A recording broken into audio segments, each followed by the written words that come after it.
Hey guys, settle here. Tonight we began. Why ancient Rome didn't believe in privacy. But before we get started, make sure that you subscribed and comment me where are you watching from. Tonight, we are going to ancient Rome, a place that accomplished extraordinary feats of engineering, governance, and control, while remaining deeply suspicious of one quiet, modern idea. Privacy. To a modern mind, privacy feels normal. Necessary. Protective. A closed door feels safe. A moment unseen feels personal. To Rome, it felt like a problem waiting to happen. Rome was a civilization built in layers. Layers of people. Layers of rules. Layers of expectations. And in a city that could contain more than 1 million people at its height, anything hidden was assumed to be dangerous, not because Romans believed people were evil, but because they believed people were unpredictable when unobserved. Rome did not ask whether privacy felt good, Rome asked whether privacy was useful.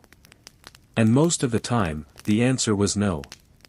Roman cities were loud by design. Streets were narrow. Buildings leaned close to one another. Voices carried. Life overlapped.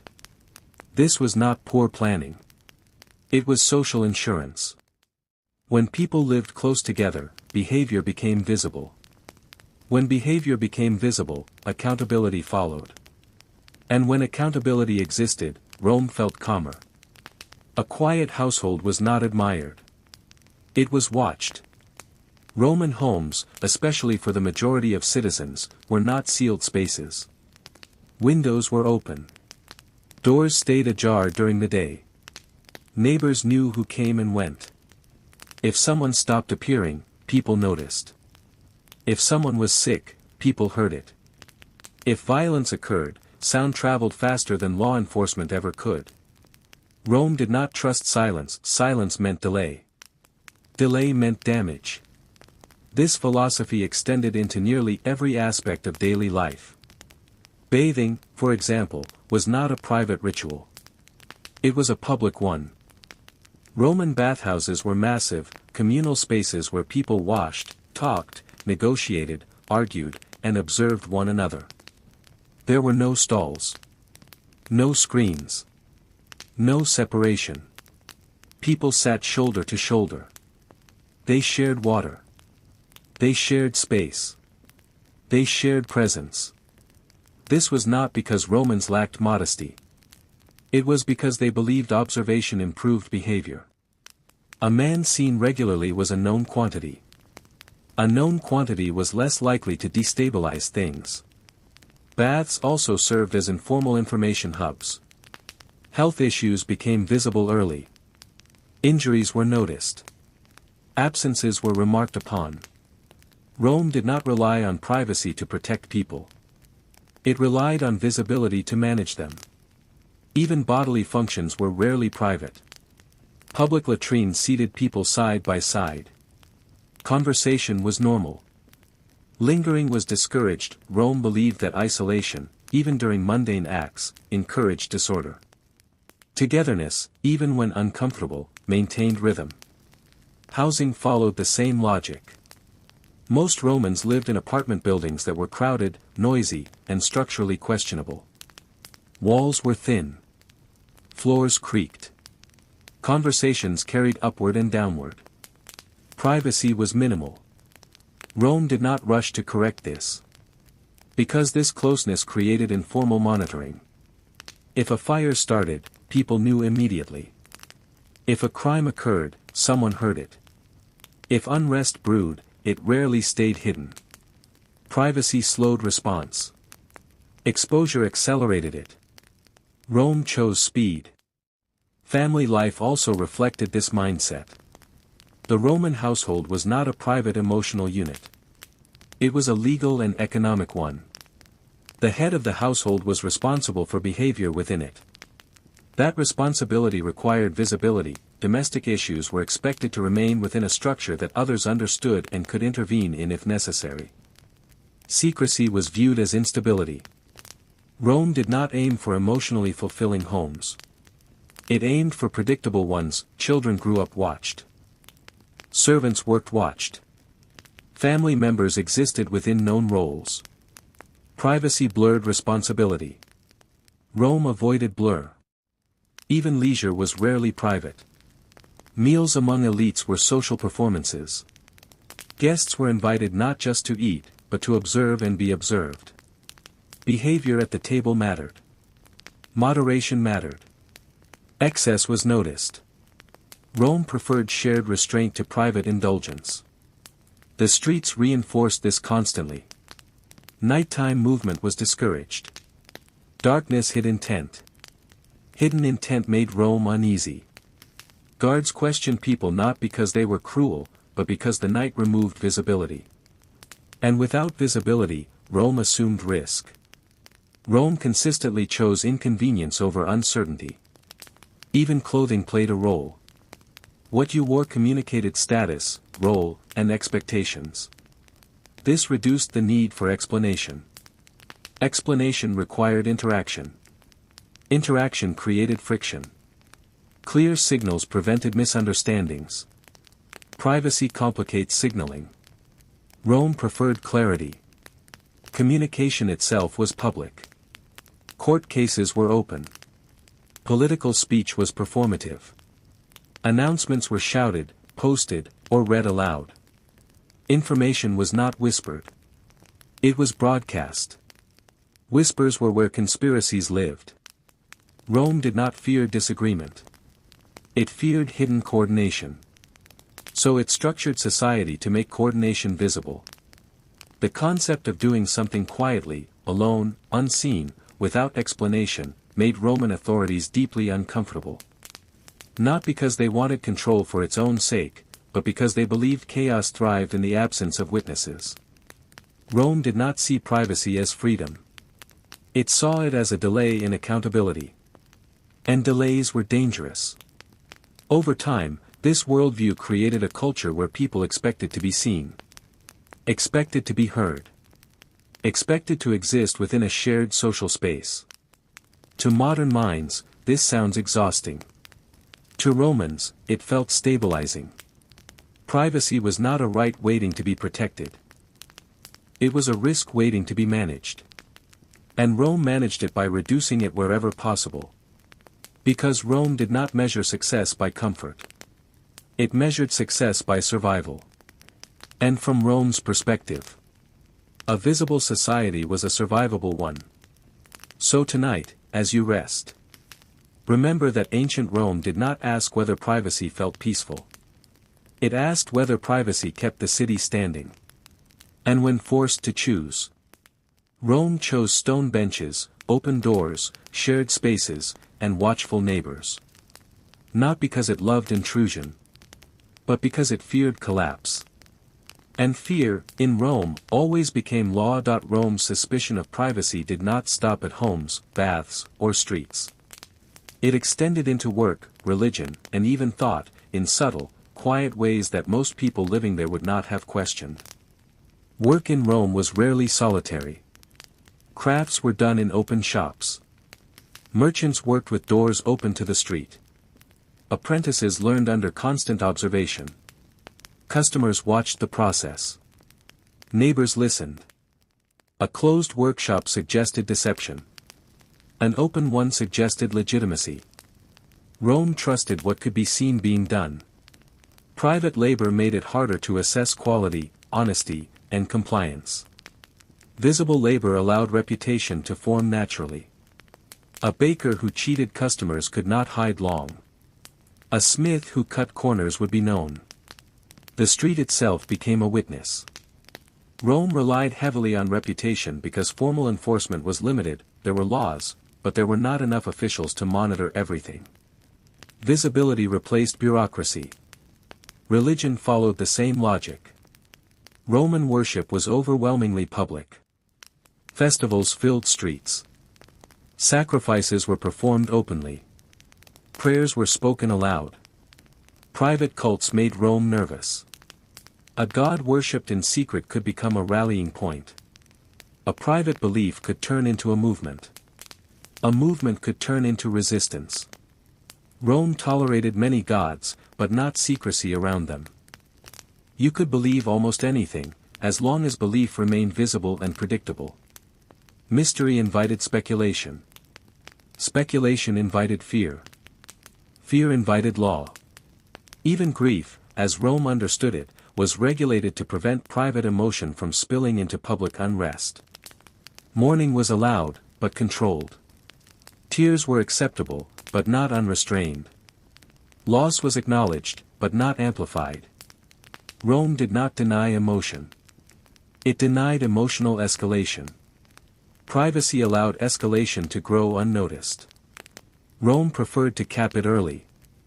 Children were raised within this environment. They learned quickly that being seen was normal. That behavior was always observed by someone. That reputation mattered. This created citizens who self-regulated. Not because they were virtuous, but because visibility encouraged caution. Rome did not need everyone to be good. It needed everyone to be predictable. Privacy complicates prediction. Even correspondence was not fully private. Letters could be intercepted. Messengers questioned. Information moved through known channels. The idea that communication should be inviolable would have sounded strange. Rome prioritized state stability over personal secrecy. A secret message was not romantic. It was suspicious. Public notice boards posted announcements, verdicts, and laws. Information belonged to the city, not the individual. To Rome, knowledge hidden was power misused. As the empire expanded, this philosophy became harder to maintain. Cities grew larger. Distances widened. Local customs varied. Rome responded not by embracing privacy, but by formalizing control. Censuses tracked households. Registries tracked citizens. Records tracked property. Documentation replaced direct observation, but the instinct remained the same. Know who exists. Know where they belong. Know what they are doing. Privacy interfered with all three. Even elites were not exempt. Senators lived publicly. Their actions were scrutinized. Their finances whispered about. Their behavior discussed openly. Power did not come with privacy. It came with exposure. Rome believed that understanding leaders required seeing them constantly. A hidden leader was a dangerous one. This belief shaped Roman politics profoundly. Public speeches mattered more than private intentions. Performance mattered more than introspection. Rome rewarded those who could exist under constant observation without fracturing. Those who required solitude were often sidelined. To modern minds, this feels suffocating. But Rome did not design itself for individual comfort. It designed itself for endurance.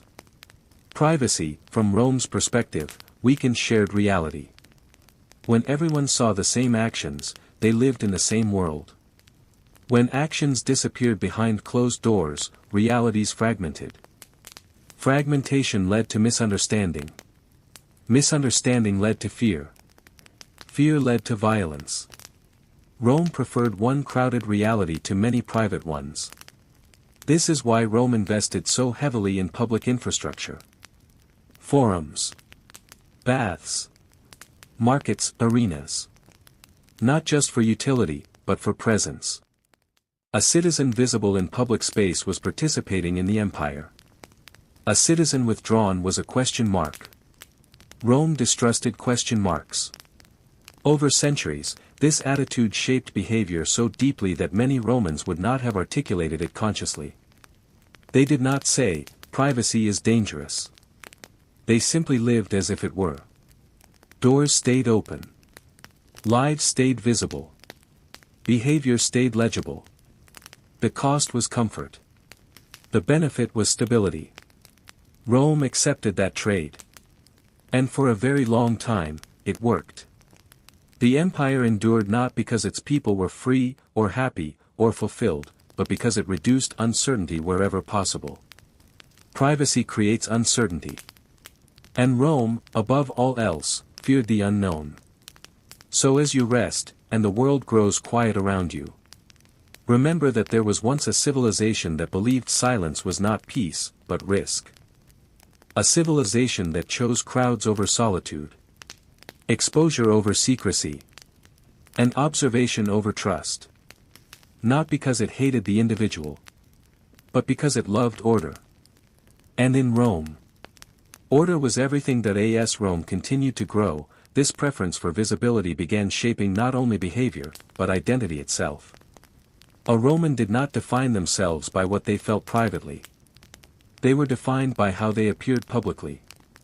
Character was something others observed, not something you announced.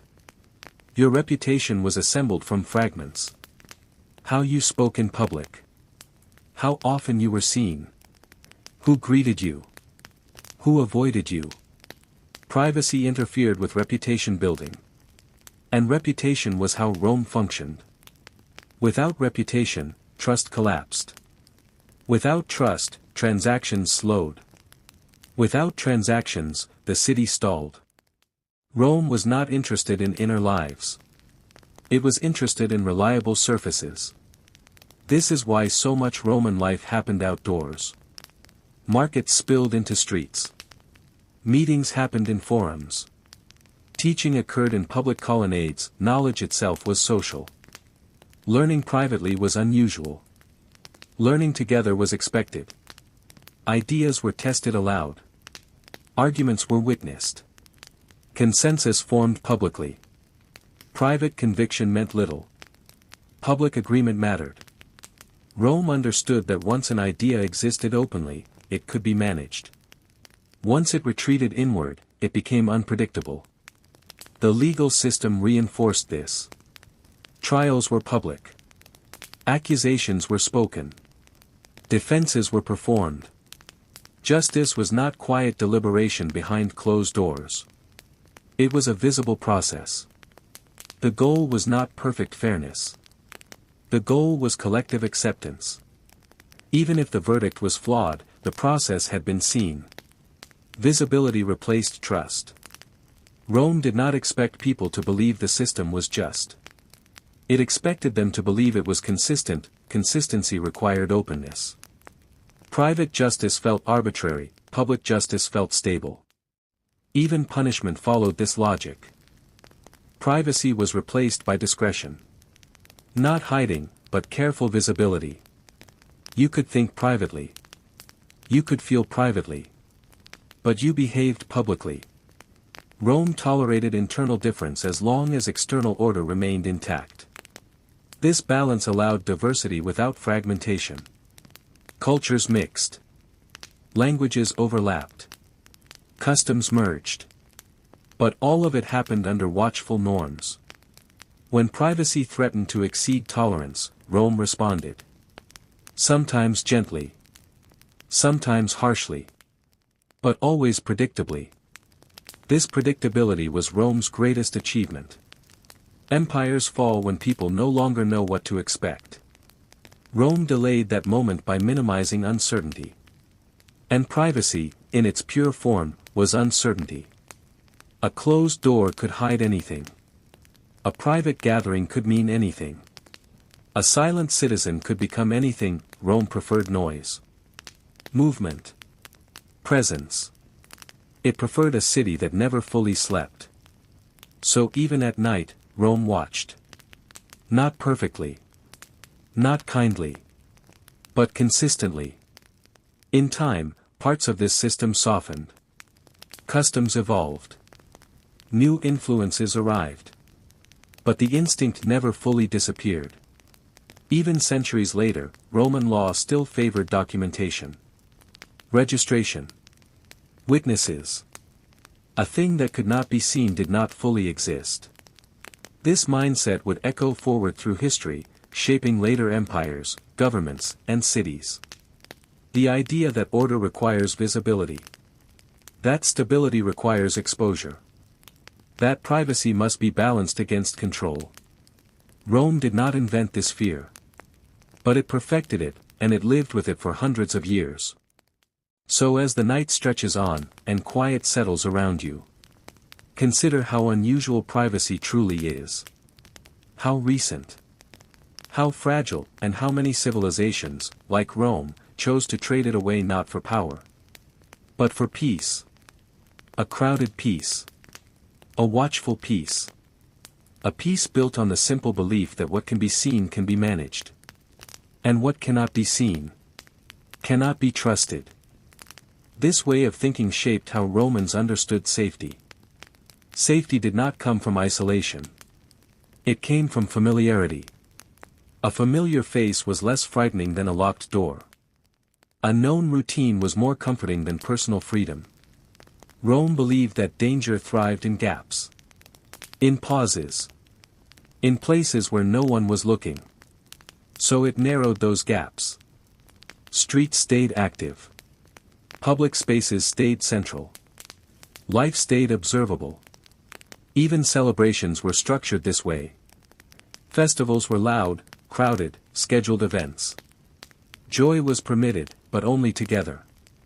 Private celebration was strange. Public celebration was safe. When people celebrated alone, Rome worried. When people celebrated together, Rome relaxed. Togetherness diluted intensity. Intensity worried Rome. This applied even to thought. In a practical sense, Roman education emphasized rhetoric, debate, and recitation. Students learned to think out loud. Ideas were shaped in public. An idea spoken could be challenged. An idea hidden could grow unchecked. Rome did not suppress ideas. It exposed them. Exposure was Rome's preferred disinfectant. This also explains Rome's discomfort with philosophers who withdrew too far from public life. Withdrawal looked like disengagement. Disengagement looked like rejection. Rome tolerated thinkers, but it preferred contributors. A citizen who vanished into solitude was not admired. They were questioned. Not loudly. Not immediately. But persistently. Where are you? Why are you absent? What are you avoiding? Privacy demanded explanations.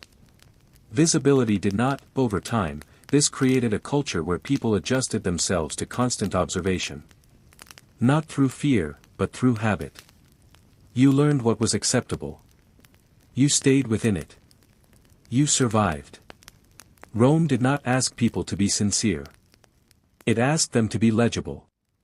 Legibility mattered more than authenticity. An understandable citizen was a manageable citizen. And manageability was Rome's core value. As the empire expanded, this system faced strain. Borders widened. Distances grew. Visibility weakened. Rome compensated with records, laws, and administration. Paper replaced proximity. But the underlying belief stayed the same. If something mattered, it should be known. If it could not be known, it was a risk. Privacy was tolerated only when it did not interfere with order. This is why Roman law was obsessed with witnesses. Contracts needed observers. Agreements needed confirmation. Transactions needed public acknowledgement. A deal made in secret was suspect. Trust was not assumed. It was displayed. Even marriage followed this pattern. Marriages were public affairs. Witnessed. Recorded. Discussed. Private unions undermined clarity. Clarity prevented disputes. Disputes threatened stability. Rome constantly chose the option that reduced future conflict, even if it felt intrusive in the present. The result was a society that functioned through exposure rather than trust. People did not need to trust each other deeply. They only needed to see enough. This reduced emotional risk. It reduced surprise. Rome preferred boring predictability to dramatic freedom. That preference shaped everything. And it is why privacy, as we understand it today, would have seemed less like a right and more like a gamble. A gamble Rome rarely took. So as the night continues, and the world feels quiet and distant, remember that silence has not always meant peace. To Rome, silence was a question mark. And Rome did not like unanswered questions. It filled them with laws, habits, and watchful eyes. Not out of cruelty. Not out of malice, but out of a deep, persistent belief that civilization only survives when people can see one another clearly, and in that belief, privacy was never sacred. Stability was. Over time, this constant visibility reshaped how Romans understood themselves. A Roman did not retreat inward to find meaning. Meaning was assigned outward. You were what others saw you doing. You were where others saw you standing. You were who others saw you with. Privacy made identity unstable. Visibility anchored it. This is why Roman names mattered so much. Names carried family history, reputation, expectation. To be known by name was to be placed within a system. To act anonymously was unsettling. An anonymous person could not be positioned. Could not be predicted. Could not be managed. Rome distrusted anything that resisted categorization. Even death followed this logic. Funerals were public events. Processions moved through streets. Names were spoken aloud. Lineage was displayed, the dead were not hidden away quietly. They were integrated into public memory. Rome believed memory was a collective responsibility. Private grief was allowed. Private erasure was not. To die unseen was to destabilize continuity. Rome preferred to know who had existed, who no longer did, and why. This instinct extended to crime. Crimes were not just violations of law. They were disruptions of visibility. A crime committed secretly created fear beyond the act itself.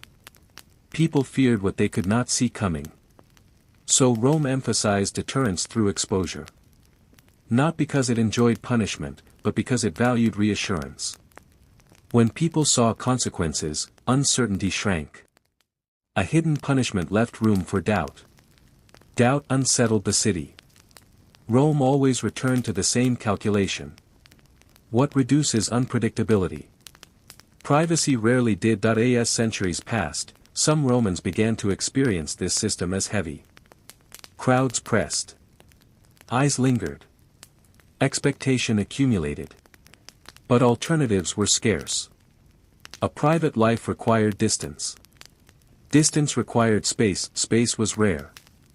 Rome was not a place designed for escape. To leave visibility behind often meant leaving the city entirely. And leaving the city meant losing protection, status, and identity. So most people stayed. They adapted. They learned how to exist within observation without being consumed by it. This adaptation shaped Roman temperament. Measured. Restrained. Performative. Not cold. Controlled. Emotions were not absent. They were regulated. Privacy might have allowed emotional freedom. But Rome prioritized social equilibrium. Equilibrium required limits. When later cultures looked back at Rome, they often misunderstood this. They saw oppression where Rome saw precaution. They saw intrusion where Rome saw maintenance. Rome did not imagine a world where individuals could be trusted fully in isolation. It imagined a world where systems compensated for human volatility. Privacy removed those compensations. So it was treated carefully. Allowed in small doses. Never celebrated. The modern idea of retreating from society to recharge would have puzzled many Romans. Rest was not withdrawal. Rest was stillness within the group. You rested among others. You recovered surrounded by routine. Aloneness was not restorative. It was destabilizing. This is why even villas, country estates, remained social spaces. Staff present. Guests expected. Movement constant. Total privacy implied abandonment. And abandonment implied danger. Rome understood itself as a shared structure. A machine with many moving parts. Every part visible, every part accounted for. Privacy removed parts from view. And a machine missing visible components was not trusted. So Rome kept its citizens close. Audible. Observable. It accepted the discomfort that came with that choice. Because in Rome's experience, discomfort was temporary, but disorder was fatal. And so the city endured. Not quietly, not gently, but visibly. Always visibly. As the night continues and your surroundings grow still, remember that there was once a civilization that equated peace with presence. A place where being seen meant being safe. Where being known meant being protected. And where privacy, however comforting it might seem, was never allowed to outweigh the need for order. Rome did not promise serenity. It promised continuity. And for a very long time, that promise was enough. As Rome aged, this constant visibility became so normal that most people stopped noticing it. You did not feel watched. You felt situated. The presence of others became background noise. A steady hum of awareness that anchored daily life. This is why sudden solitude could feel unsettling. Silence felt empty. Emptiness felt wrong. Rome trained its people to associate activity with safety. Movement meant the system was alive. Stillness suggested interruption. When streets emptied unexpectedly, authorities worried. When markets went quiet, rumors began. When voices disappeared, Rome prepared for trouble. Privacy produced quiet. Quiet produced anxiety. So Rome filled its days with routine. Morning rituals. Public greetings. Scheduled appearances. People became visible through habit, even greetings mattered. Who acknowledged whom? Who was ignored? Who lingered? These small interactions confirmed continuity. To modern minds, this can feel exhausting. To Rome, it was reassuring. You knew where you stood because others reflected it back to you. Privacy removes reflection. Without reflection, identity wavers. Rome avoided wobble. This mindset extended even into time itself. Roman calendars were public. Days were marked. Festivals announced. Legal deadlines known. Time was shared, not personal. A private schedule created confusion. A shared schedule created alignment. Alignment reduced friction. Rome was a city that functioned through synchronization. People rose together, worked together. Rested together. This collective rhythm made behavior predictable. Privacy disrupted rhythm. Someone acting on a private timeline became difficult to anticipate. Anticipation mattered. Rome's administrators, magistrates, and officials did not rely on intuition. They relied on patterns. Patterns emerged from repetition. Repetition required consistency. Consistency required visibility. Privacy broke patterns. This is why Rome reacted strongly to behaviors that withdrew from public norms. Not because they were immoral, but because they were irregular. Irregularity strained the system. Rome preferred imperfect regularity to unpredictable excellence. A flawed but visible citizen was easier to manage than a brilliant but withdrawn one. This preference shaped ambition. To succeed, one needed presence.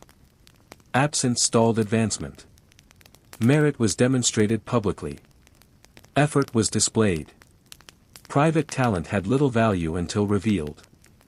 Rome rewarded participation, not potential. And participation required exposure. Over generations, this created a feedback loop. The more visible life became, the more invisible privacy felt. The more invisible privacy felt, the more suspicious it became. Eventually, privacy was no longer something most people sought. It was simply something that did not occur to them. When it did, it felt indulgent. Or risky. Or unnecessary. Rome had replaced the need for solitude with the comfort of structure. Structure told people who they were. What was expected? What came next? Privacy asked questions. Rome preferred answers.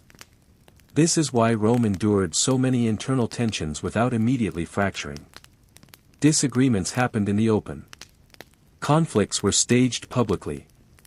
Hidden conflicts were the dangerous ones. Rome could negotiate visible tension.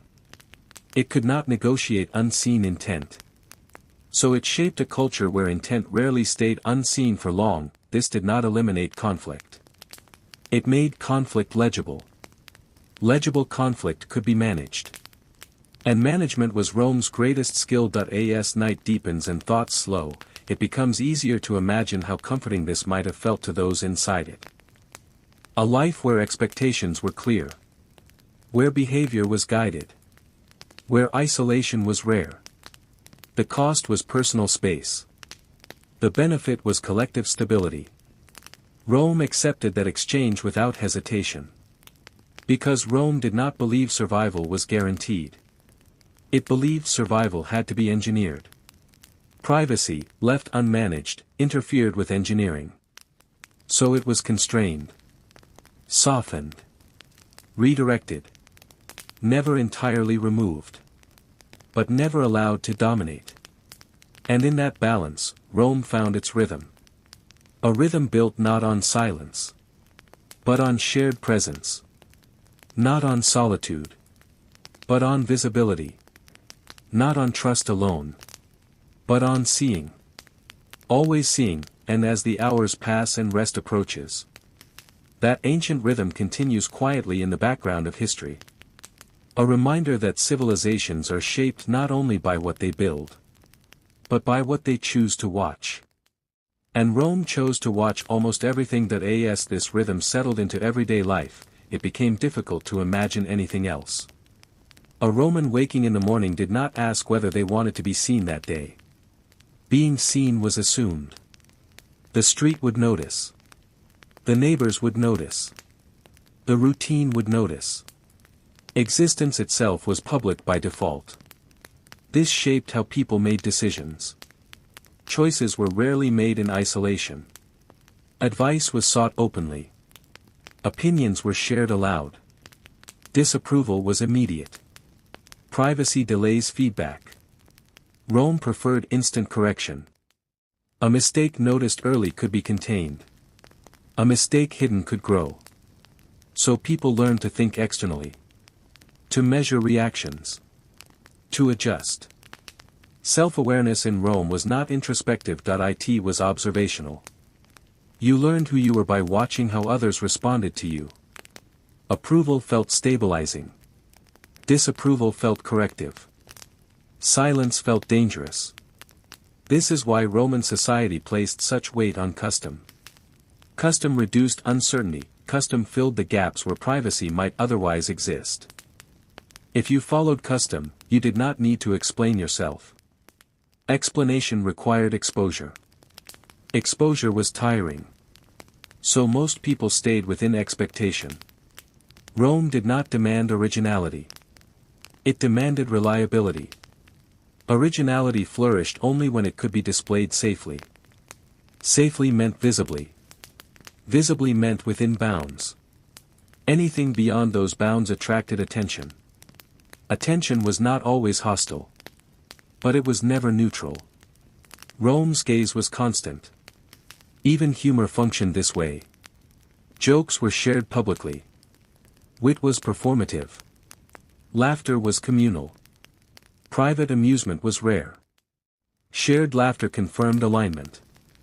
It reminded people they inhabited the same social space. Rome valued this alignment more than comfort. As the empire matured, layers of habit thickened.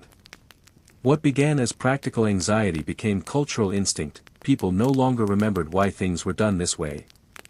They simply knew that they were. Privacy was not forbidden. It was simply inconvenient. To be alone required effort. Effort invited scrutiny. Why are you alone? Why are you withdrawn? Why are you absent? The questions were not accusations. They were maintenance. Rome maintained itself through curiosity. A curious society detects change early. Change is easier to manage when it is small. Privacy allows change to grow unnoticed. So Rome tolerated only the kind of privacy that did not interrupt flow. Moments, not spaces. Pauses, not withdrawals. You could lower your voice. You could step aside briefly. But you did not vanish.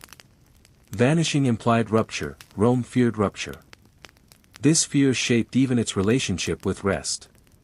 Rest was communal. Festivals paused work together. Markets closed together. Activities resumed together. A shared pause felt safe. A private pause felt suspicious. Rome synchronized recovery. This reduced envy. Reduced confusion. Reduced resentment. Everyone stopped. Everyone started. Privacy introduced unevenness. Unevenness destabilized expectation. Expectation was Rome's anchor. When expectation holds, people tolerate discomfort. When expectation breaks, panic spreads. Rome designed its world to minimize panic. It accepted intrusion as the cost. From the outside, this looked severe. From the inside, it felt normal. Most Romans did not feel deprived. They felt oriented. They knew where to be. They knew when to be there. They knew who would see them. This knowledge was comforting. Privacy promises freedom. Rome promised continuity. And continuity felt safer. As the empire eventually changed, fragmented, and transformed, this legacy lingered. Later societies inherited Roman ideas about witnesses, records, public space, and accountability. They softened them. They reinterpreted them, but they did not erase them. The belief that order requires visibility survived. Even now, it echoes quietly. So as the night continues and thought drifts gently, remember that privacy is not an ancient instinct. It is a negotiated one. A choice made by societies that decided silence was less frightening than uncertainty.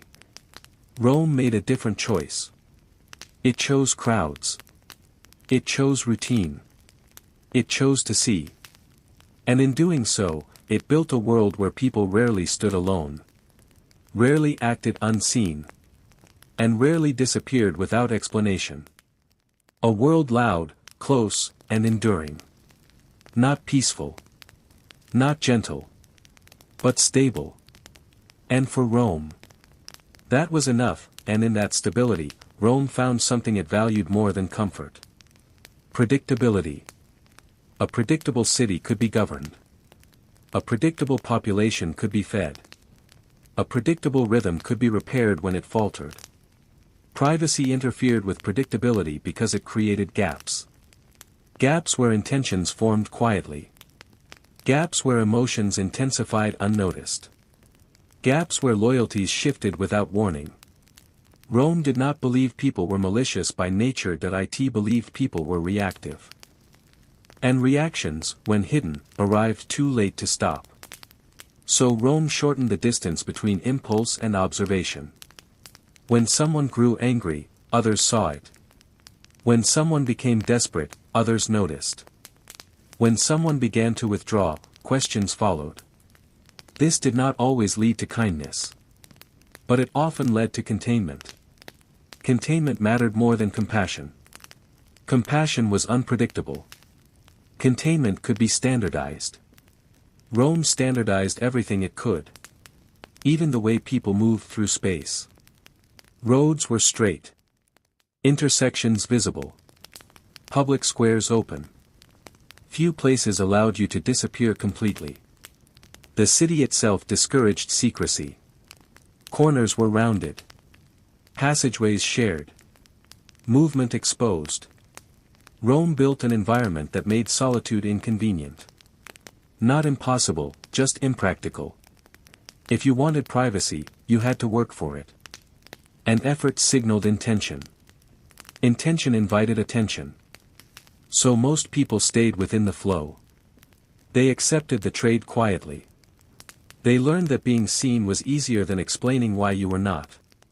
Over time, this created a subtle form of security. People felt protected not because they were guarded, but because they were surrounded. Isolation magnified fear. Presence diluted it. Rome diluted fear through density. This density was not accidental. It was policy, habit, and belief intertwined. Even when Rome expanded beyond the city, this mindset traveled with it. Colonies were laid out with forums at the center. Public buildings faced open spaces. Life radiated outward from shared visibility. Rome exported presence. It taught new cities how to watch themselves. And those cities learned quickly that a watched city felt orderly. An orderly city felt Roman. Privacy remained secondary. In personal moments, Romans adapted. They learned to find small pockets of quiet within noise. A lowered voice. A brief pause. A familiar corner. Privacy became something internal, not spatial. You could feel privately even if you lived publicly. Rome did not deny inner life. It simply refused to organize society around it. The inner life was your responsibility. The outer life was Rome's. This division allowed Rome to function without needing to understand everyone deeply. It did not need empathy at scale. It needed compliance. Compliance was easier to maintain when behavior was visible. So Rome continued. Year after year. Generation after generation. Crowds flowed. Voices echoed. Eyes watched. The system endured longer than many thought possible. Not because it was kind. Not because it was just. But because it reduced surprise. Surprise was Rome's enemy. Privacy breeds surprise. So Rome kept its world open, loud, and shared, and as the hours stretch and rest grows heavier, it becomes easier to understand the quiet logic behind it. A civilization afraid of sudden change. Afraid of unseen forces. Afraid of silence. A civilization that chose presence over peace. Visibility over comfort. And continuity over solitude. Rome did not ask its people to feel safe. It asked them to remain legible. And in that legibility, it found a kind of safety that lasted centuries. Not perfect. Not gentle. But enough. Enough to keep the lights on. Enough to keep the streets moving. Enough to keep the city standing. And for Rome, standing was the goal. This focus on legibility extended even into the smallest details of Roman life. Every action, no matter how minor, could ripple outward.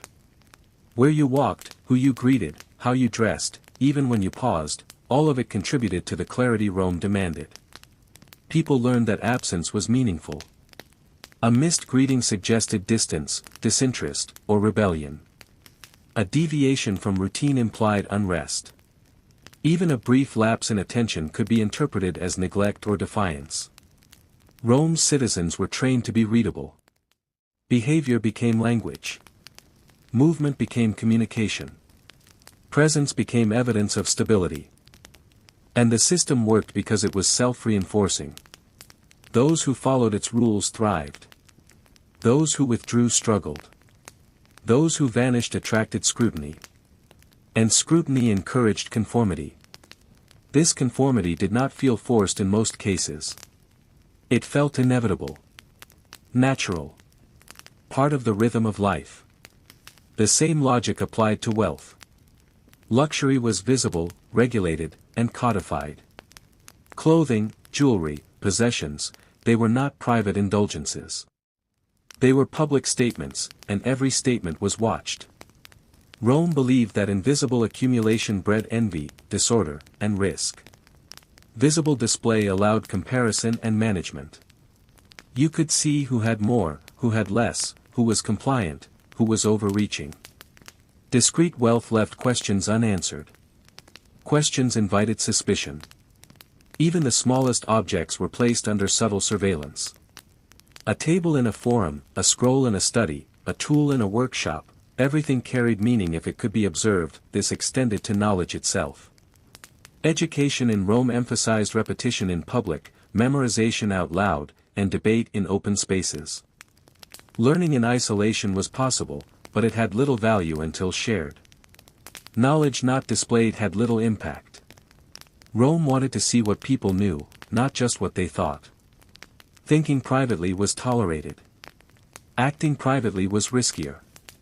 Speaking publicly turned knowledge into power safely.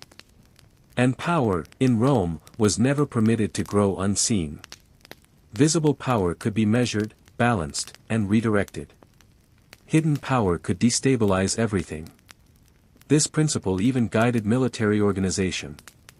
Soldiers trained together, marched together, and lived together. Ranks, uniforms, banners, they were all visible markers. A soldier acting alone was a threat, not a hero. Visibility maintained cohesion.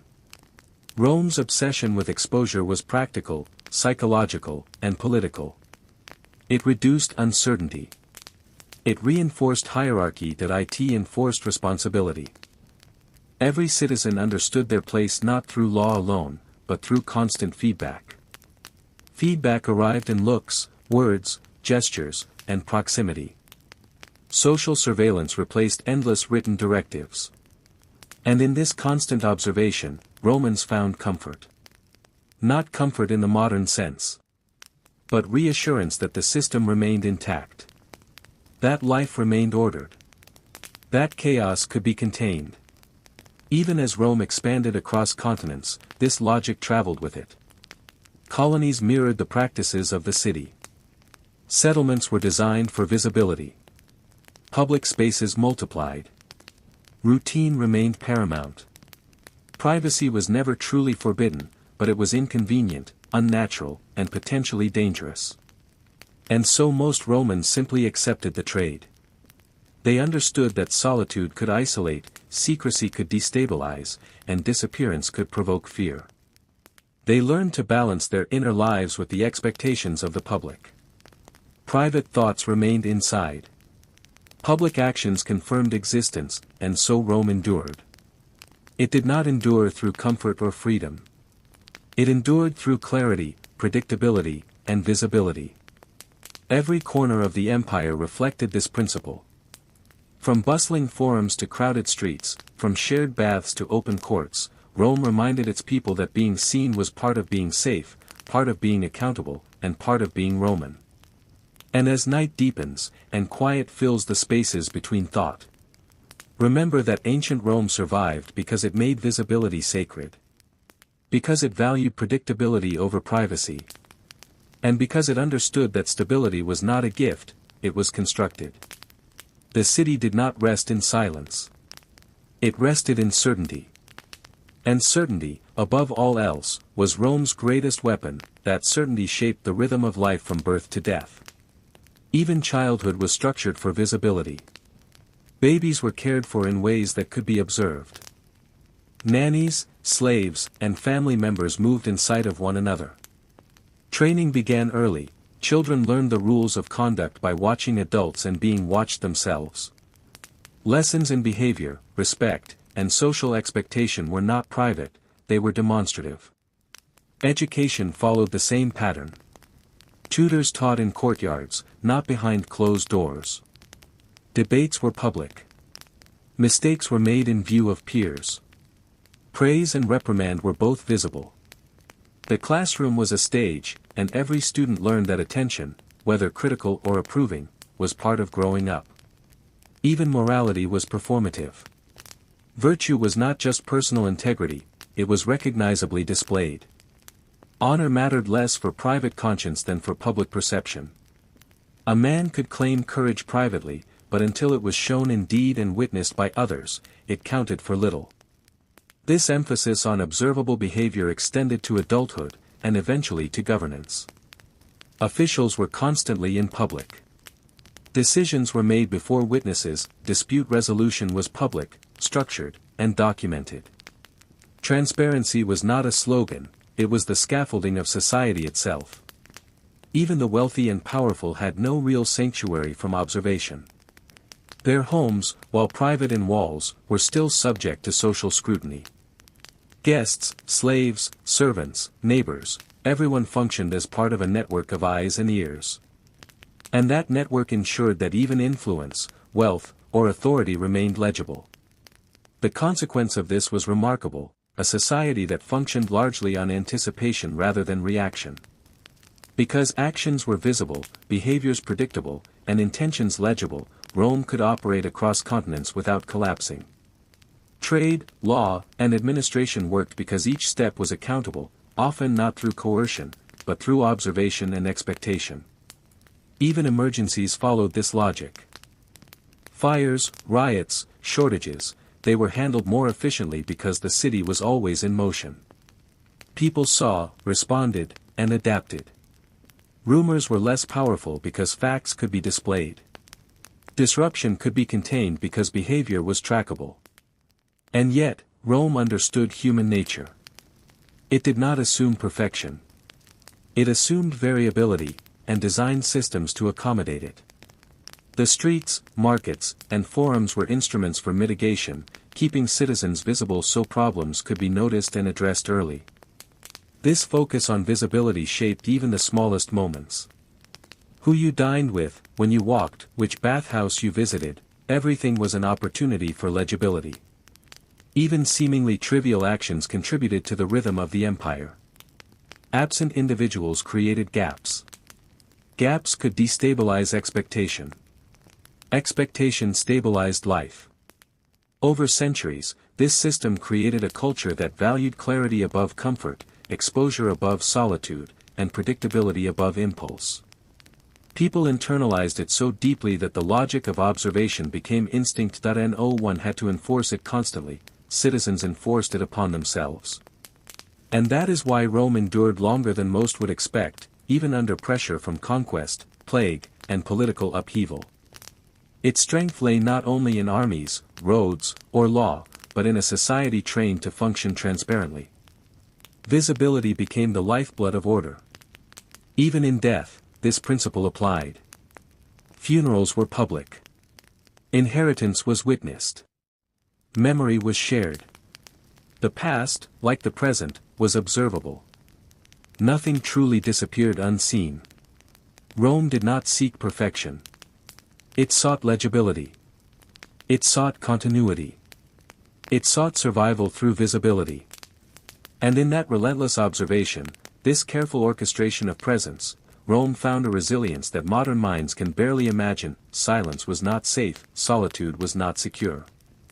Privacy was not sacred. But predictability, clarity, and exposure were. Rome endured because it saw everything, watched everyone, and made certain that nothing slipped entirely out of sight.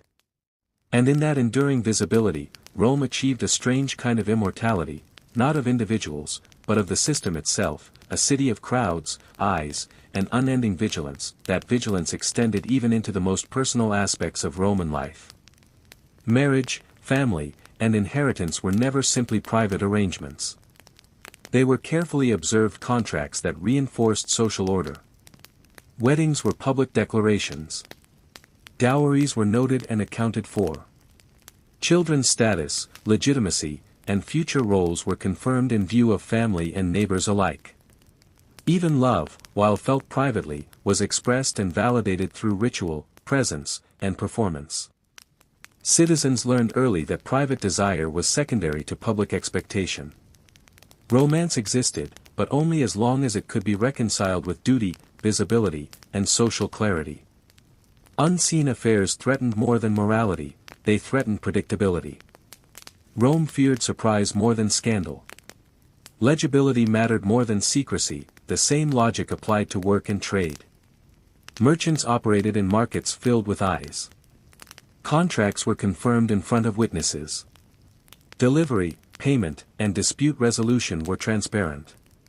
A hidden transaction was risky. A visible transaction was enforceable. Rome even codified this logic into bureaucracy. Records, accounts, census lists, and public notices all ensured that the empire could anticipate and respond. Privacy, while theoretically possible, became logistically difficult. To act unseen was to invite suspicion.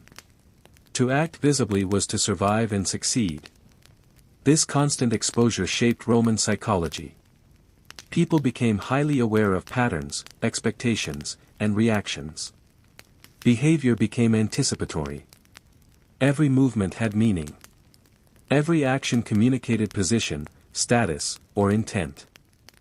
Citizens learned to adjust themselves not by desire alone, but by observing the reactions of others. Even crime, rebellion, or dissent followed this structure. Acts that could be witnessed and measured were punishable and containable. Acts that remained secret could destabilize the system, so Rome sought to minimize opportunities for concealment. Surveillance was not necessarily intrusive, it was preventative, embedded in the flow of daily life. The result was a city, and eventually an empire, that operated like a living mechanism. Individuals were components, connected through visibility, routine, and mutual observation. Each action, when legible, contributed to the functioning of the whole. Each absence, if unexplained, introduced risk.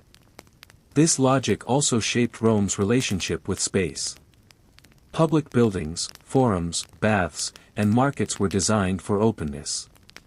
Architecture reinforced observation. Even private homes contained courtyards or areas where activity could be seen or monitored. Hidden corners existed, but not without risk. The design of the city itself promoted transparency. Rome understood that control was not merely about law or force, it was about environment. Visibility was both architecture and social structure. Crowds, streets, and forums acted as instruments of order. People moved through these spaces not only to live, but to confirm stability. And over centuries, this system became self-reinforcing. People internalized the logic of exposure. They conformed because it felt normal. They performed because it felt expected. Privacy was not outlawed, but it was inconvenient, uncomfortable, and potentially destabilizing. In this way, Rome created a culture of managed transparency. A culture in which behavior, property, emotion, and even knowledge were legible to others. A society that survived and expanded precisely because its citizens were visible, accountable, and predictable. And so, Rome endured, not because it was peaceful or gentle, but because it understood the immense value of being seen. It built an empire where silence was dangerous, withdrawal was destabilizing, and visibility was the currency of safety, identity, and survival. And in this relentless, centuries-long performance, Rome discovered a paradox: freedom of action was secondary to survival, and stability was more precious than privacy. The empire lasted because it trained millions to exist openly, move predictably, and live visibly, less as individuals, more as parts of a vast, observing organism. And even as centuries passed, the lesson persisted: what can be seen can be managed, and what cannot be seen threatens collapse. Rome endured because it never allowed itself to disappear from its own gaze. That principle extended into every aspect of Roman daily life, from labor to leisure.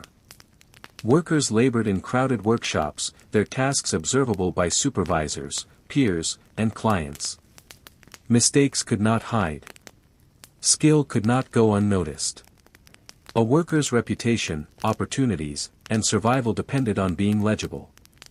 Private slacking or secret shortcuts were risky. Rome rewarded consistency more than brilliance, visibility more than creativity. Even leisure was structured. Festivals, games, and theater were public affairs. Private enjoyment existed, but it had little social value unless shared or witnessed. Spectatorship reinforced hierarchy, confirmed alliances, and allowed collective judgment. Hidden pleasure could create suspicion, open enjoyment maintained cohesion. The same logic applied to communication. Letters, messages, and announcements often passed through intermediaries or public channels. Secrets were tolerated only within trusted networks, rarely for long. Transparency prevented rumors from spreading unchecked. Silence bred uncertainty, disclosure reassured the city. Rome even applied visibility to morality. Laws governed not just action, but the perception of action. A citizen caught misbehaving in private might evade legal penalty but would face social consequences once the act became known. Public oversight was integral to accountability. To act unseen was to invite suspicion and risk. Education, too, followed this pattern. Children learned by demonstration, correction, and observation. Teachers emphasized performance over private study. Memorization, recitation, and debate were public exercises, reinforcing that knowledge mattered only when legible to others. Silent mastery was secondary. Demonstrated mastery maintained hierarchy and social clarity. Religion reinforced this logic. Public rituals, sacrifices, and ceremonies ensured that piety was visible. Private devotion was allowed, but civic religion demanded presence. Worship performed alone did not carry the same social or political weight. To be recognized as devout, one had to be observed as such. Visibility became a form of moral enforcement. Even the elite adhered to this principle. Senators, magistrates, and wealthy families displayed power through public presence. Homes, banquets, attire, and even luxury items were meant to be seen, not hidden. Wealth concealed was ineffective, influence undisclosed was weak. Public display created accountability, reduced uncertainty, and allowed social equilibrium. Even conflict was managed through observation.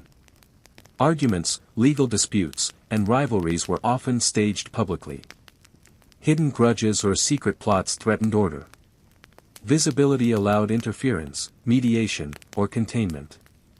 Conflict in plain view could be controlled, secrecy amplified risk. And in all of this, Rome cultivated a society that internalized exposure. Citizens monitored themselves and each other. Surveillance became habit, expectation, and instinct. Privacy was not forbidden, but it was inconvenient, potentially hazardous, and culturally abnormal. In this way, Rome achieved a kind of social resilience. The empire endured wars, plagues, fires, and political upheavals, in part because people were constantly legible, routines were predictable, and the population operated within a framework of visibility. Even as life remained crowded, loud, and exhausting, citizens adapted. They learned to exist safely within observation, to manage reputation, and to perform their roles effectively. Solitude was possible but uncommon.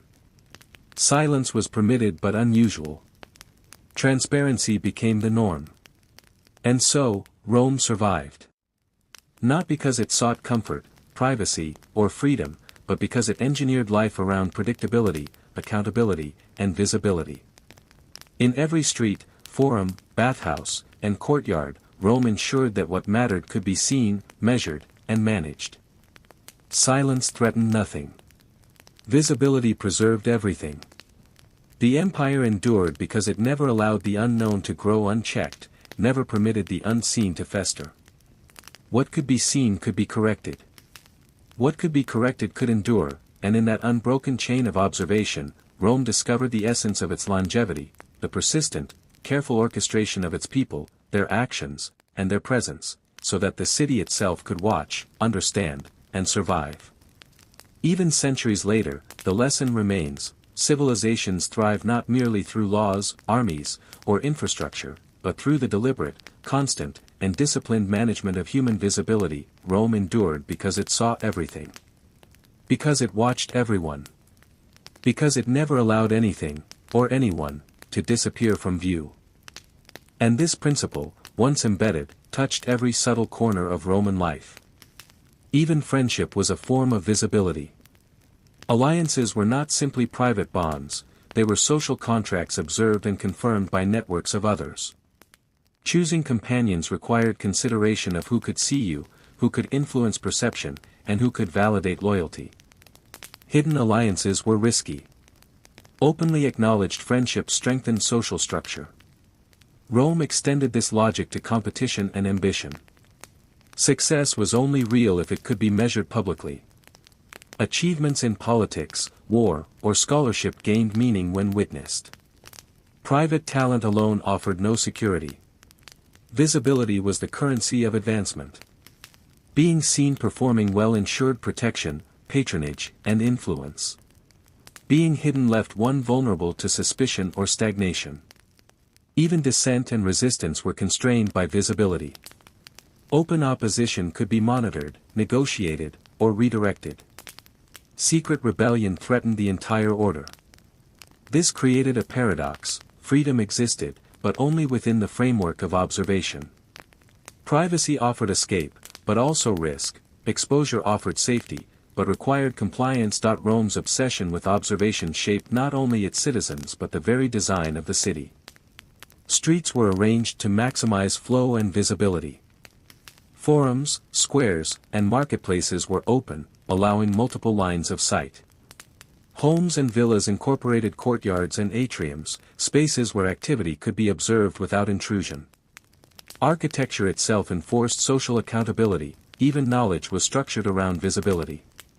Schools, debates, and lectures emphasized public demonstration of understanding. Memorization and recitation reinforced that learning mattered only when legible to others. Silent contemplation was allowed, but influence required display. Knowledge hidden away was powerless. This logic extended to law and justice. Public trials, visible punishments, and recorded decisions ensured that citizens could see the consequences of action. Private crime was dangerous, public consequence was predictable. Surveillance did not merely deter, it oriented behavior, maintained hierarchy, and reassured the populace. Religion, too, followed the same principle. Rituals, sacrifices, and ceremonies were designed to be witnessed. Civic piety demanded presence, not secrecy. Devotion performed alone carried little weight in the social or political sphere. Visibility ensured that moral and spiritual life reinforced societal order. Even death conformed to this system. Funerals were public, commemorations observable, inheritance and succession clear. Nothing disappeared without notice. Memory, like action, had to be witnessed to have value. Private erasure created instability, visible closure maintained continuity. This cultural logic became instinctive. Citizens internalized the principles of observation and accountability. They monitored themselves and each other. Privacy was tolerated only when it could not disrupt predictability. Silence was permissible only in brief, controlled intervals. Visibility became second nature. And in this relentless focus on legibility, Rome endured. The empire survived invasion, rebellion, plague, and fire because its citizens were trained to exist within an observable system. Crowds, routines, and networks of eyes and ears mitigated chaos. Even as individuals struggled with the pressure of constant exposure, they adapted. They learned to navigate expectations, maintain reputation, and manage behavior within the unbroken gaze of society. Solitude was possible, but rare. Privacy was feasible, but inconvenient. And so this principle of visibility extended even into the smallest rhythms of daily life: how people ate, moved, rested, and celebrated. Meals were never purely private. Eating in Rome was a social performance. Even ordinary citizens ate where they could be observed by family, neighbors, or fellow workers. What you ate, how you ate it, and with whom you shared it sent subtle messages of status, discipline, and alignment with social norms. Overindulgence or secrecy could attract suspicion. Modest, visible consumption reinforced trust and predictability. Sleep, too, was structured. Houses were arranged to allow movement and observation. Family members were seldom entirely out of sight. Even in rest, presence mattered. Nighttime wandering was dangerous, not merely because of criminals or fire, but because absence or secrecy disrupted the rhythm of expectation. People understood that being unseen at night implied irregularity, and irregularity attracted scrutiny. Leisure was similarly orchestrated. Public baths, theaters, and forums were venues not just of enjoyment, but of observation. Even play, sport, and performance existed to signal vitality, alignment, and cooperation. Private amusement held little influence, visible engagement reinforced social cohesion. By performing leisure in public, citizens participated in the collective maintenance of order. Romance, desire, and family bonds operated under the same logic. Love was not merely an emotional pursuit, it was a public assertion of alliances, obligations, and social position. Marriages, dowries, and courtships were public affairs. Hidden or secretive behavior, while human, was risky, for unpredictability could destabilize households and, by extension, the social fabric. Demonstrated loyalty, obedience, and affection reassured the network of observers that connections were reliable. Even rebellion, dissent, or ambition was subject to this framework. Secret plots threatened the system. Open challenges could be monitored, negotiated, or contained. Private ambitions had limited power. Publicly enacted ambitions were legible, measurable, and often safe, because they could be anticipated. Visibility contained risk, and containment preserved stability. Religion reinforced this constant transparency. Sacrifices, festivals, and rituals were communal, performed for the gaze of the city, and recorded in civic memory. Private devotion was tolerated, but social or political capital flowed only from acts that could be observed. Moral legitimacy depended on performance. Faith without visibility held little weight in the structure of Rome. Even death conformed to these rules. Funerals were public, commemorations visible, inheritance transparent. Nothing truly disappeared from observation. This ensured that family structures, property, and legacy remained predictable. Privacy in mourning, while possible, was minimal, because legibility maintained order and continuity. Rome's obsession with observation extended to knowledge and learning. Education was public, debate was visible, and argumentation was performative. Memorization and intellectual skill were valued only when displayed. Silent mastery was secondary. Knowledge hidden away had little consequence, it could not influence, persuade, or stabilize. Visibility gave knowledge power, and power required accountability. Even the city's architecture facilitated observation. Streets, forums, markets, and public buildings were open and direct, encouraging line of sight, connection, and social monitoring. Homes and villas incorporated courtyards and atriums, ensuring that private spaces still allowed for glimpses of activity. Concealment was difficult, and disappearance rare. All of this created a society that internalized visibility. Citizens monitored themselves and each other. They performed socially expected behaviors without constant coercion. Privacy, while not outlawed, was culturally inconvenient and practically risky. Silence was tolerated, but unusual. Visibility became instinct, a form of survival. And in this relentless structure, Rome endured. Wars, plagues, revolts, and disasters tested the empire, but its citizens, trained to exist openly, predictably, and visibly, allowed the system to absorb shocks. Crowds, routine, and the unbroken gaze of observers mitigated chaos. Even individual failure rarely destabilized society entirely because the collective observation maintained order. Rome survived, not because it was comfortable or free, but because it engineered clarity, accountability, and legibility into the fabric of life itself. And in every street, square, and public space, the empire's greatest strength revealed itself. It never allowed anything to escape observation. The city endured. The people endured. And through relentless visibility, Rome persisted across centuries. Silence was avoided. Secrecy was discouraged. Privacy was secondary. But observation, constant, structured, and communal, was sacred. And it was in that sacred observation that Rome found the strength to endure, and so the logic of visibility governed even the flow of movement through the city. Streets were never neutral, they were instruments of observation. People moving through Rome were always in a pattern, always legible. Couriers, merchants, citizens, and soldiers alike understood that being seen while moving was not optional, it was expected. Deviations from established routes, unexplained delays, or absence created questions, and questions required answers. Traffic itself became a form of social regulation. Crowds moved predictably, rituals of arrival and departure established order, and even the timing of footfalls contributed to stability.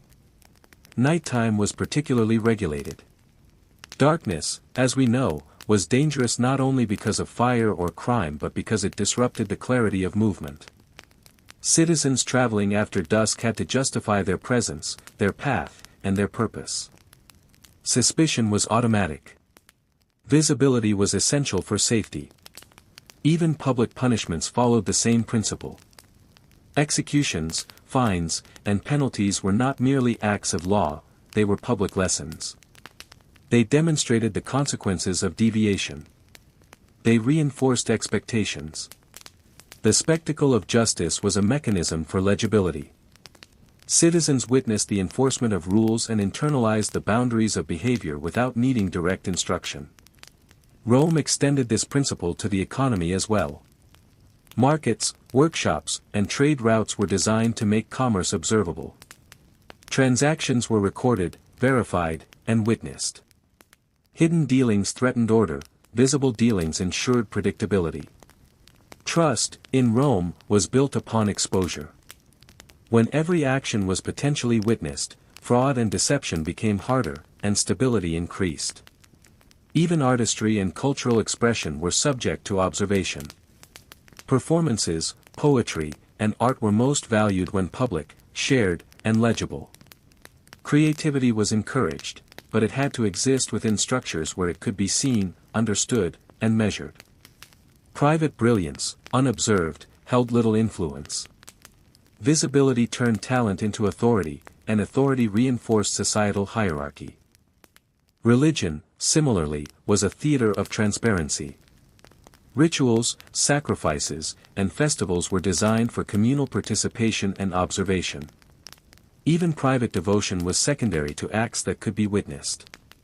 Piety had meaning only when it reinforced the structure of society. Moral and spiritual life were legible because they were visible. Even conflict was managed through visibility. Arguments, disputes, and negotiations occurred in public. Hidden resentment was dangerous, it could grow unchecked. Open confrontation allowed for containment and mediation. By forcing actions into the observable sphere, Rome minimized unpredictability. Rome's obsession with visibility became instinctive across generations. Citizens performed socially expected behaviors without continuous enforcement. Privacy existed only as a temporary, controlled exception. Silence was rare. Visibility became survival. This constant transparency allowed the empire to endure extraordinary challenges. Wars, famines, plagues, and political upheavals tested its resilience, but because its citizens were trained to exist openly, predictably, and visibly, the system could absorb shocks and maintain continuity. Individual failures rarely caused widespread disruption because the collective observation maintained order. Rome survived not because it was gentle or free, but because it engineered clarity, accountability, and legibility into the very fabric of life. Every street, forum, bathhouse, and courtyard was a tool of observation. Silence was tolerated, secrecy discouraged, privacy inconvenient. But observation, constant and structured, was sacred. And it was through this sacred observation that Rome endured. Even as centuries passed, this logic persisted, echoing in every corner of Roman life, from birth to death, work to leisure, love to conflict, learning to religion. Rome survived because it could see all, know all, and manage all. The empire endured, not because it was kind, fair, or comfortable, but because it never allowed anything, or anyone, to disappear from view. It was this relentless gaze, this orchestration of presence, that became the backbone of Rome's endurance, shaping a civilization where clarity was survival, visibility was power, and legibility was life itself, and this logic of visibility shaped even the most private spaces in Roman life.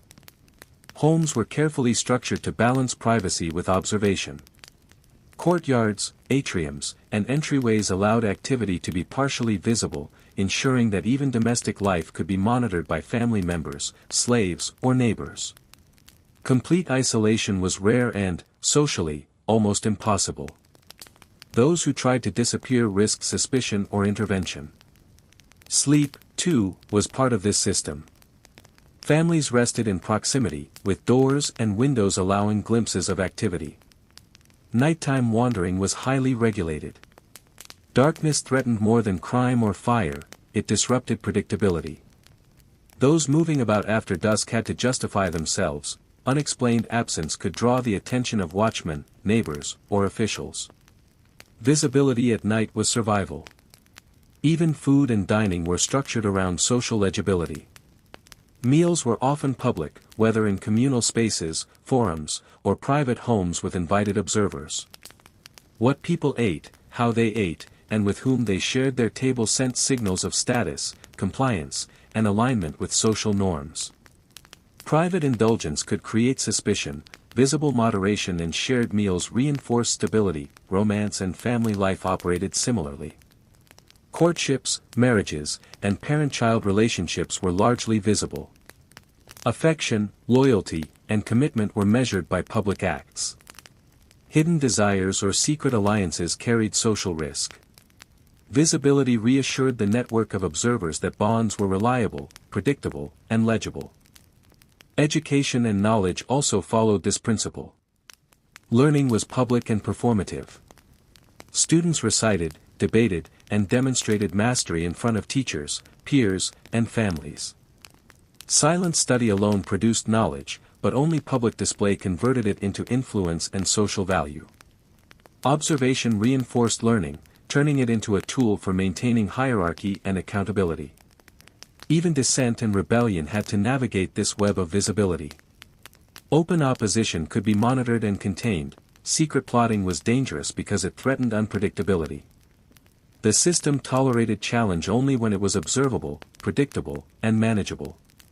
Unseen actions could destabilize households, neighborhoods, or entire provinces. Visibility constrained chaos. Religion reinforced the same logic. Rituals, sacrifices, and ceremonies were communal, designed for observation and participation. Private devotion was allowed, but influence and authority came from public acts. Moral and spiritual life gained legitimacy only when it was legible. Civic religion was as much about observation as it was about belief. Even death conformed to the rules of visibility. Funerals were public events. Inheritance and succession were witnessed. Mourning was structured and observed. Families confirmed continuity, and citizens understood who held responsibility, authority, and legacy. Privacy and grief existed, but always as a controlled exception. Public legibility preserved social stability, the obsession with being seen became instinctive. Citizens internalized the expectations of observation. They monitored themselves and each other. Privacy existed only temporarily, silence was rare. Visibility became second nature, a survival mechanism. This relentless structure allowed the empire to endure extraordinary pressures. Wars, revolts, fires, famines, and plagues tested Rome, but the citizens' ingrained habit of legibility allowed the system to absorb shocks. Collective observation maintained continuity even when individuals failed. Rome survived, not because it was gentle or fair, but because it engineered clarity, accountability, and legibility into every corner of life. Every street, forum, bathhouse, school, and temple was a mechanism of observation. Silence could exist, but only momentarily. Secrecy was discouraged. Privacy was inconvenient. But visibility was sacred. And in that sacred visibility, Rome found its greatest strength, the ability to endure, expand, and persist. The empire thrived because nothing could remain unseen. Presence was survival. Transparency was power. Legibility was life itself. And in this unbroken gaze, Rome discovered its true immortality, not in stone, armies, or laws alone, but in the relentless orchestration of people, actions, and attention, ensuring that the city, its citizens, and its system could endure across centuries, and so the principle of visibility extended even to Rome's military life, where legibility meant the difference between order and chaos, survival and collapse. Legions moved in coordinated formations, not just for efficiency, but so that each soldier's position, movement, and action could be observed. Every soldier's role was visible to comrades, commanders, and even the enemy. Deviations could not be hidden, mistakes were public and carried consequences. Visibility maintained discipline, prevented confusion, and ensured that orders flowed predictably through the ranks. Training was equally public. Recruits practiced drills under watchful eyes, and experienced soldiers corrected errors openly. Skills were demonstrated, not merely acquired in private. The army operated as a visible organism, each unit, each man, accountable and predictable. Concealment in warfare was a threat within, not just without. Even strategy relied on legibility. Military encampments, supply lines, and marching orders were structured to allow oversight. Commanders ensured that movements could be monitored, that signals were visible, and that the chain of command was observable. This was not paranoia, it was logic. In a vast empire, uncertainty was a weapon against stability. Rome's approach to conquest mirrored this principle. Governors, magistrates, and administrators were expected to act visibly. Policies, troop movements, and taxation were documented, witnessed, and reported. Hidden abuse or secret ambition could destabilize entire provinces. Public action reinforced accountability, secrecy endangered both rulers and ruled. Even markets and trade operated under the same logic. Merchants, artisans, and farmers conducted business where it could be seen. Transactions were recorded or witnessed. Concealed deals could spark conflict, public exchange maintained predictability. Trust and reputation depended on legibility. Religion and ritual intertwined with visibility. Priests, augurs, and officials conducted ceremonies openly. Sacrifices, festivals, and civic observances were communal, performed before witnesses. Moral authority came not from belief alone, but from the display of observance. Private piety existed, but public ritual reinforced societal order. Even minor civic behaviors were governed by this logic.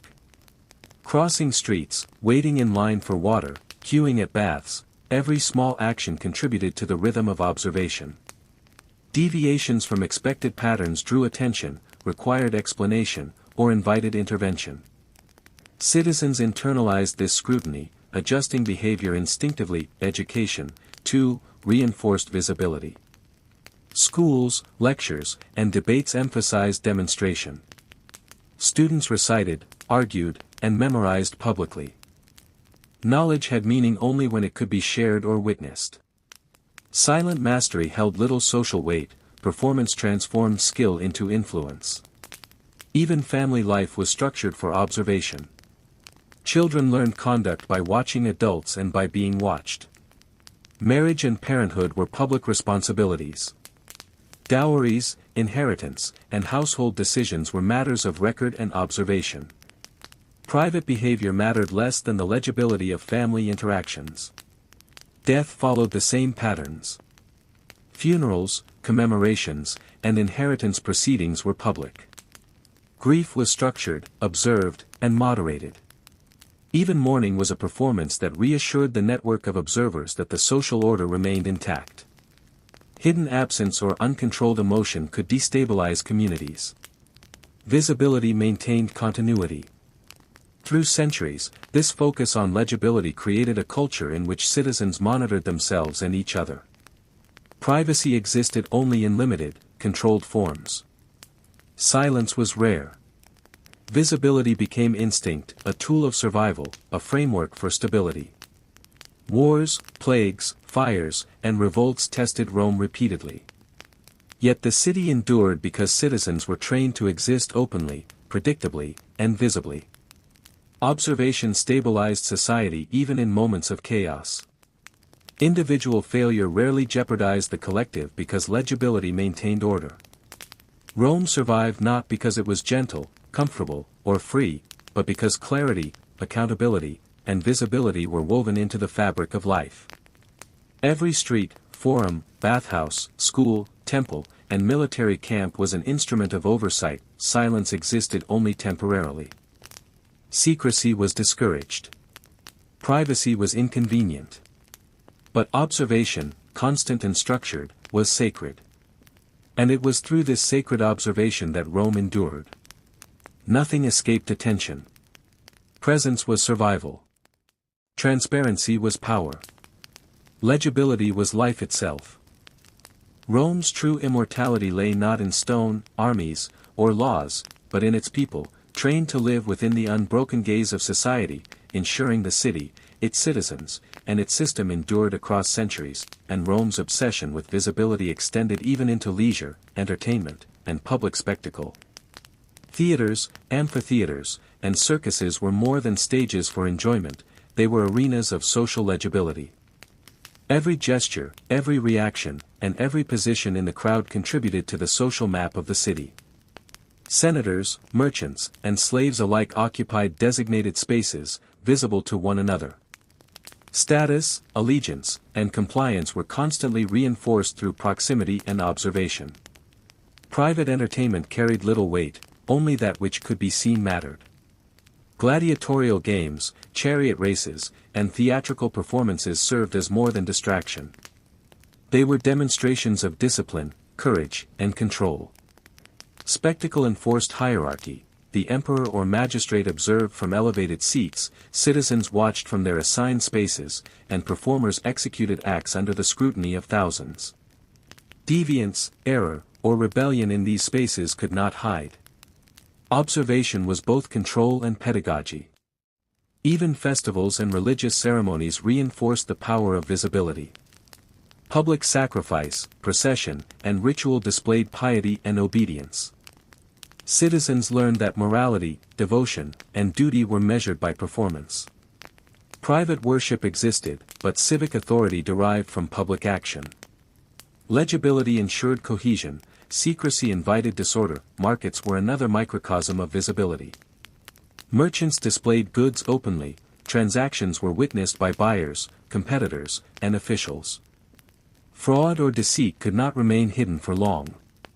Reputation, trust, and opportunity were legible commodities. Concealment was a liability.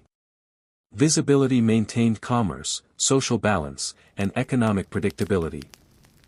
Rome's true immortality lay not in stone, armies, or laws, but in its people, trained to live within the unbroken gaze of society, ensuring the city, its citizens, and its system endured across centuries, and Rome's obsession with visibility extended even into leisure, entertainment, and public spectacle. Theaters, amphitheaters, and circuses were more than stages for enjoyment, they were arenas of social legibility. Every gesture, every reaction, and every position in the crowd contributed to the social map of the city. Senators, merchants, and slaves alike occupied designated spaces, visible to one another. Status, allegiance, and compliance were constantly reinforced through proximity and observation. Private entertainment carried little weight, only that which could be seen mattered. Gladiatorial games, chariot races, and theatrical performances served as more than distraction. They were demonstrations of discipline, courage, and control. Spectacle enforced hierarchy. The emperor or magistrate observed from elevated seats, citizens watched from their assigned spaces, and performers executed acts under the scrutiny of thousands. Deviance, error, or rebellion in these spaces could not hide. Observation was both control and pedagogy. Even festivals and religious ceremonies reinforced the power of visibility. Public sacrifice, procession, and ritual displayed piety and obedience. Citizens learned that morality, devotion, and duty were measured by performance. Private worship existed, but civic authority derived from public action. Legibility ensured cohesion, secrecy invited disorder. Markets were another microcosm of visibility. Merchants displayed goods openly, transactions were witnessed by buyers, competitors, and officials. Fraud or deceit could not remain hidden for long. Reputation, trust, and opportunity were legible commodities. Concealment was a liability. Visibility maintained commerce, social balance, and economic predictability. Hygiene, too, adhered to this principle. Public baths were not merely spaces for cleaning, they were arenas of exposure and observation. Citizens moved through bathing spaces under constant social scrutiny. Behavior, cleanliness, and conformity were visible and enforced by peers. Private bathing existed, but collective expectation dictated social norms. Deviations invited attention, gossip, and sometimes sanction. Even fashion followed this logic. Clothing, jewelry, and adornment were statements legible to all observers.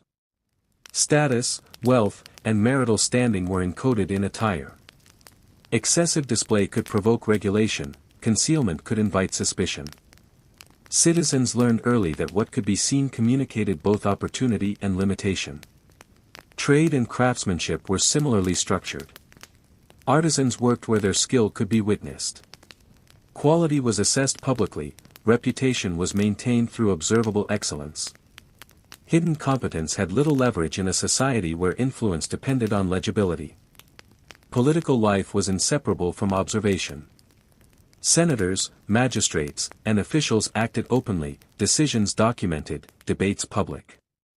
Secret plotting was dangerous, public action allowed for intervention, negotiation, and containment. Governance relied on predictability, ensured by legibility. Even crime was managed through this lens. Visible punishment reinforced social expectations, concealed wrongdoing threatened stability. Surveillance, routine, and exposure mitigated chaos.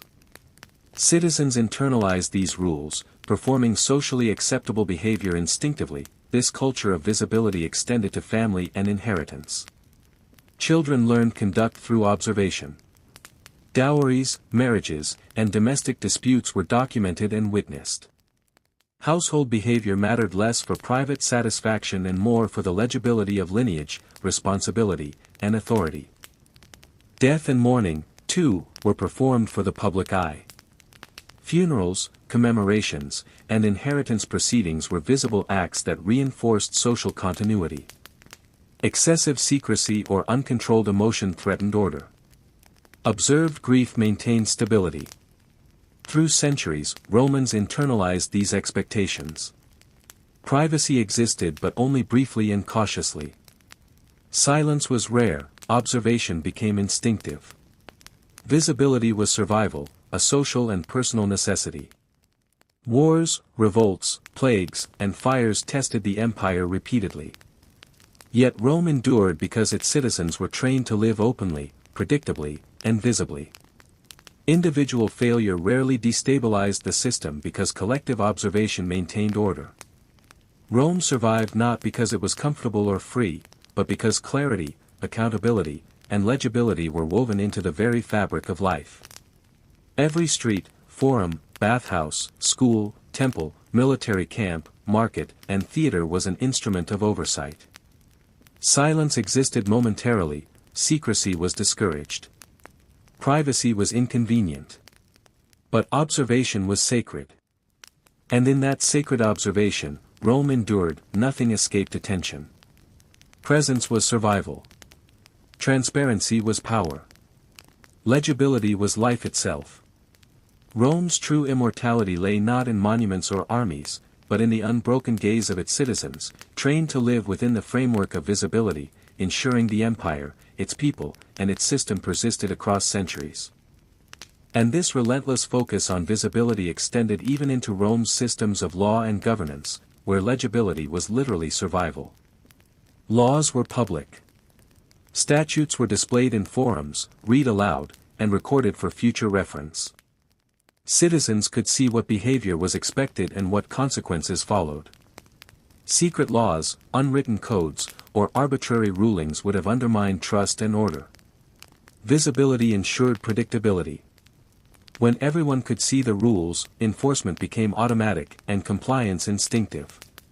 Trials were similarly public. Accusations, defenses, witnesses, and judgments all unfolded openly. Justice was as much about being observed as being done. Hidden proceedings threatened social stability, visible adjudication reinforced authority, hierarchy, and the perception of fairness. Citizens internalized these processes, adjusting their behavior preemptively to avoid public consequences. Even property ownership was structured for observation. Land boundaries, sales, and inheritance were carefully documented. Hidden ownership, secret transactions, or unrecorded wealth threatened social equilibrium. Transparency and property maintained social predictability and minimized disputes. Citizens learned that legibility protected both their rights and their safety. Taxes and public obligations followed the same logic. Everyone's contribution, monetary, labor, or material, was recorded and often witnessed. Concealed payments or attempts to evade obligations threatened the system. Visible contribution maintained trust, predictability, and order. Citizens internalized this, making compliance habitual, even in the absence of direct enforcement. Military discipline, too, relied on legibility. Soldiers' ranks, duties, and behavior were constantly observed. Private defiance could spread chaos. Public conformity ensured the army operated as a single, coherent organism.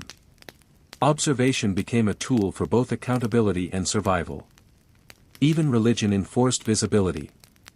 Priests, augurs, and officials performed rituals publicly. Sacrifices, festivals, and processions were observed by citizens, creating communal reinforcement of moral and civic norms. Private devotion existed, but spiritual authority flowed from what could be witnessed. Piety was socially valuable only when legible. Markets and trade adhered to the same principle. Merchants, artisans, and consumers conducted business where it could be observed. Reputation, trust, and opportunity depended on legibility. Concealment invited suspicion, visibility ensured reliability. Rome's economy functioned because every transaction could, in principle, be traced and witnessed. Even leisure and public celebration were structured by this logic. Spectatorship at games, races, and theaters was socially meaningful because it reinforced hierarchy and cohesion. Participation communicated status, loyalty, and compliance. Observed behavior maintained social equilibrium. Hidden or unaccounted action introduced unpredictability. Family life, education, and socialization were all subject to this principle. Children learned through observation. Adults acted under the implicit gaze of peers and authorities. Marriages, dowries, and household management were visible, creating predictable outcomes. Absence, secrecy, or uncontrolled emotion could disrupt the social fabric. Public display ensured stability. Death and mourning followed similar rules. Funerals were public events. Commemorations and inheritance were observed. Grief had to be legible to maintain order. Excess secrecy or uncontrolled mourning risked destabilizing communities. Observed grief reinforced continuity and accountability. Over centuries, these patterns became instinctive. Romans internalized visibility, monitoring themselves and each other.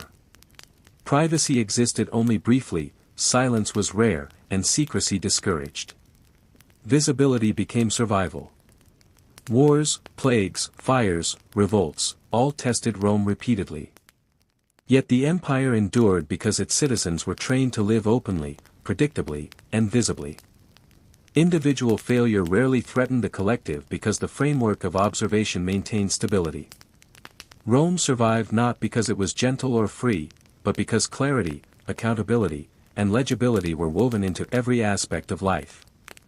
Every street, forum, market, bathhouse, school, temple, theater, and military camp functioned as a mechanism of observation. Silence was temporary. Secrecy discouraged. Privacy inconvenient. Observation was sacred. And in that sacred observation, Rome endured. Nothing escaped attention. Presence was survival. Transparency was power. Legibility was life itself. Rome's true immortality lay not in stone, armies, or laws, but in the unbroken gaze of its citizens, trained to live within visibility, ensuring that the city, its people, and its system persisted across centuries, and this obsession with visibility extended even into the most mundane details of daily Roman life, where every action, no matter how small, could have social consequences. Even walking through the streets was a measured activity. Citizens learned which paths to take, which times were safe, and who might be watching. Stray from expected routes, move too slowly, or loiter excessively, and attention would follow. Patrols, neighbors, and even strangers could notice. Observation turned routine movement into a controlled performance. Safety depended on predictability. Commerce and trade reinforced this principle. Shops, stalls, and workshops were open and accessible, ensuring that transactions were witnessed. Prices, quality, and honesty were observable. Concealed deals invited suspicion, public exchange ensured trust. Even bargaining was a visible art, a dance of reputation and influence. Public works, too, were built around observation. Roads, aqueducts, sewers, and bridges were not merely functional, they were designed to be legible. Maintenance, labor, and civic participation were visible, ensuring accountability. Neglect or abuse could not hide. Observation guaranteed reliability, reinforced hierarchy, and prevented disorder. Hygiene and public health were governed by the same logic. Bathhouses, latrines, and fountains were communal and monitored. Cleanliness was visible, neglect or deviation drew scrutiny. Disease control relied on legibility of behavior. Shared water, sanitation practices, and waste management were observed, regulated, and enforced through exposure. Romans understood that invisible threats, filth, infection, disobedience, could destabilize the city. Visibility controlled risk. Even entertainment, music, theater, sports, games, was structured for public observation. Citizens performed in ways that could be witnessed, evaluated, and interpreted. The audience's gaze created accountability. Performances were more than amusement, they were lessons in discipline, hierarchy, and compliance. Private skill alone did not confer influence, only visible mastery carried social weight. Religion, woven into every layer of civic life, required public demonstration. Rituals, sacrifices, and festivals were performed communally. Observers confirmed piety, morality, and alignment with the state. Private devotion existed, but authority and influence stemmed from legibility. Civic religion reinforced visibility as both moral and political necessity. Even family and domestic life operated under this framework. Children learned by watching adults, adults acted under observation from peers, neighbors, and authority figures. Marriages, parenting, inheritance, and household management were structured to be seen. Transparency maintained trust and continuity. Hidden decisions or secretive behaviors could destabilize the network. Visibility preserved order. Death and mourning followed strict rules of observability. Funerals, commemorations, and burial rites were public, ensuring continuity of legacy and social cohesion. Excess secrecy, uncontrolled emotion, or absence could threaten stability. Observed grief reassured the community that the social fabric remained intact. Citizens internalized these patterns over generations. Privacy existed only in limited, controlled circumstances. Silence was rare. Secrecy was discouraged. Observation became instinctive, a mechanism for survival, a tool for social stability. Wars, revolts, fires, and plagues tested the empire repeatedly, but Rome endured because its citizens were trained to live openly, predictably, and visibly. Individual failure rarely threatened the collective because observation maintained order. Rome survived not because it was gentle, comfortable, or free, but because clarity, accountability, and legibility were embedded into the fabric of life. Every street, forum, bathhouse, school, temple, theater, market, military camp, and household functioned as a mechanism of observation. Silence was temporary. Secrecy discouraged. Privacy inconvenient, observation was sacred. And in that sacred observation, Rome endured. Nothing escaped attention. Presence was survival. Transparency was power. Legibility was life itself. Rome's true immortality lay not in stone, armies, or laws, but in the unbroken gaze of its citizens, trained to exist within visibility, ensuring that the city, its people, and its system persisted across centuries. And this principle of visibility extended even into Rome's approach to information, gossip, and communication. News traveled in public spaces, forums, baths, markets, and streets, because what was seen and heard mattered more than what was whispered in private. Citizens relied on shared knowledge to anticipate behavior, form alliances, and maintain social order. Rumors, if visible, could be monitored, contained, or corrected. Hidden gossip threatened stability. Observation ensured that information reinforced hierarchy, predictability, and control. Letters and written communication were often recorded or copied. Messages carried authority only when their origin, content, and recipients were legible to the network of observers. Concealed correspondence invited suspicion. Transparency in communication allowed the state, families, and guilds to maintain control over outcomes. Visibility prevented chaos from spreading through misinformation or secrecy. Even festivals, feasts, and public gatherings were structured to reinforce this logic. Citizens' positions, actions, and interactions were observed. Food, drink, and conduct were regulated to prevent displays that could incite envy, unrest, or instability. Excess was managed, indulgence monitored, and hierarchy maintained through what could be witnessed. Public life was a performance that reinforced social cohesion. Education, in every form, was performative. Schools emphasized memorization, debate, and recitation in front of witnesses. Private understanding alone carried little influence. Visibility converted knowledge into authority. Teachers, peers, and families observed students, creating an environment where learning was also a demonstration of discipline, compliance, and predictability. Even minor social gestures carried significance. Greetings, gestures of respect, posture, and timing were all visible indicators of social awareness and hierarchy. Failure to perform correctly could invite attention, correction, or censure. Citizens learned to modulate behavior continuously under the implicit gaze of others. The military extended these same principles into hierarchy and order. Drills, formations, and campaigns were structured so that every soldier's performance was observable.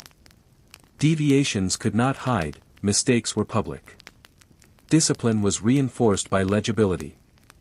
The effectiveness of the army depended on predictable, visible action. Concealment was dangerous, performance ensured survival. Hygiene, sanitation, and public health were similarly controlled. Bathhouses, latrines, and aqueducts were communal and observable. Cleanliness, conduct, and timing were regulated. Failure to comply created visible risk. Disease, filth, and disorder were minimized because everyone's actions were in principle accountable to observers. Public health relied on legibility.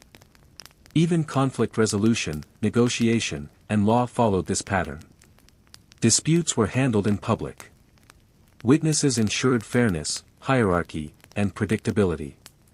Private confrontations were risky, visibility ensured accountability. Punishments, fines, and restitution were observed, reinforcing norms and deterring chaos. Family structures operated under the same logic. Children learned by watching, adults acted under observation. Marriage, parenting, inheritance, and household management were conducted visibly. Transparency ensured responsibility and continuity. Hidden or secret behavior could threaten households and, by extension, the social order. Death, too, adhered to visibility. Funerals, commemorations, and burial rites were public. Grief was structured and moderated. Observed mourning reinforced social cohesion. Secrecy or uncontrolled emotion risked disorder. Legible grief maintained stability. Through centuries, citizens internalized these expectations. Privacy existed briefly, silence was rare, secrecy discouraged. Visibility became instinct, a mechanism for survival and social stability. Wars, revolts, fires, and plagues tested the empire repeatedly, yet Rome endured because citizens lived openly, predictably, and visibly. Individual failure rarely disrupted the collective because observation maintained order. Rome survived not because it was gentle, comfortable, or free, but because clarity, accountability, and legibility were embedded into every aspect of life. Every street, forum, market, bathhouse, school, temple, theater, military camp, and household functioned as a mechanism of observation. Silence was temporary. Secrecy discouraged. Privacy inconvenient. Observation was sacred. And in that sacred observation, Rome endured. Nothing escaped attention. Presence was survival. Transparency was power. Legibility was life itself. Rome's true immortality lay not in stone, armies, or laws, but in the unbroken gaze of its citizens, trained to exist within visibility, ensuring that the city, its people, and its system persisted across centuries, and this obsession with visibility penetrated even Rome's most personal spaces, the home, the bedroom, the intimate corners where private life intersected with public expectation. Even in domestic spaces, behavior was legible. Kitchens, atriums, and courtyards were designed to allow observation, both direct and indirect. Slaves, children, and even visiting relatives moved through spaces knowing that their actions could be noticed. Privacy existed, but only as a temporary concession. Every meal prepared, every task completed, every word spoken carried social weight. Observation was woven into the fabric of family life. Romance and marriage were no exception. Courtship, dowries, and marriage ceremonies were structured for public legibility. Affection, loyalty, and obedience were measured by what could be seen. Hidden desires or secret alliances carried risk, only visible commitment reinforced the social order. Lovers were mindful that even small gestures could be observed and interpreted. Public display converted intimacy into social currency. Education followed this same pattern. Children learned by watching adults, replicating visible behaviors, and performing tasks in the presence of observers. Schools emphasized recitation, memorization, and public debate. Knowledge was powerless if hidden, authority came from visibility. Citizens internalized that learning mattered only when demonstrated, witnessed, and acknowledged. Even daily hygiene adhered to rules of visibility. Bathhouses, fountains, and latrines were communal, where conduct, cleanliness, and timing were observable. Deviations, carelessness, or impropriety could invite attention or censure. Sanitation was not only a personal matter, it was a civic obligation, enforceable because it was visible. Public health relied on legibility. Markets, trade, and commerce operated under the same principle. Merchants displayed goods openly, prices, quality, and transactions were observable. Concealed deals threatened trust, visibility ensured reliability. Reputation, opportunity, and economic stability depended on being legible to buyers, competitors, and authorities alike. Even political life was inseparable from observation. Senators, magistrates, and officials acted publicly, with decisions documented and debated openly. Secret ambitions were dangerous, public action allowed for containment and accountability. Governance depended on legibility. Religion reinforced visibility at every level. Rituals, sacrifices, and festivals required public participation. Moral authority flowed from observable devotion. Private belief existed, but influence and social cohesion derived from acts that could be seen and verified. Civic piety maintained order. Military discipline and strategy were equally structured around visibility. Drills, formations, and campaigns made each soldier's performance observable. Deviations could not hide, errors were public. Observation enforced order, ensured predictability, and preserved survival. Concealment was a threat, visibility was a safeguard. Even death and mourning were public, regulated by observation. Funerals, commemorations, and inheritance ceremonies reinforced social continuity. Grief was structured, visible, and moderated. Uncontrolled emotion or secrecy risked disorder. Observed mourning maintained stability and reassured the network of citizens that obligations, relationships, and legacy remained intact. Over generations, Romans internalized these expectations. Silence was rare. Privacy existed only in brief, controlled measures. Secrecy was discouraged. Visibility became instinct, a mechanism for survival and social cohesion. Wars, revolts, fires, and plagues tested the empire repeatedly, yet Rome endured because citizens were trained to live openly, predictably, and visibly. Individual failure rarely disrupted the collective. The unbroken gaze maintained order. Rome survived not because it was gentle or free, but because clarity, accountability, and legibility were embedded into every corner of life. Every street, forum, market, bathhouse, school, temple, theater, military camp, and household functioned as a mechanism of observation. Silence was temporary. Secrecy discouraged. Privacy inconvenient, observation was sacred. And in that sacred observation, Rome endured. Nothing escaped attention. Presence was survival. Transparency was power. Legibility was life itself. Rome's true immortality lay not in stone, armies, or laws, but in the unbroken gaze of its citizens, trained to exist within visibility, ensuring the city, its people, and its system persisted across centuries, and Rome's insistence on visibility extended even into the management of its food, agriculture, and trade networks. Every loaf of bread, every olive, every amphora of wine was part of a system designed for observation. Farmers worked fields that could be monitored by neighbors, tax collectors, and officials. Crops, livestock, and harvests were counted, documented, and sometimes displayed to ensure accountability. Concealed production could invite suspicion, penalties, or disruption to supply chains. Visibility ensured stability not only in the city but across the empire, where distant provinces fed millions. Markets were a theater of legibility. Merchants displayed goods openly. Prices, quality, and transactions were observed.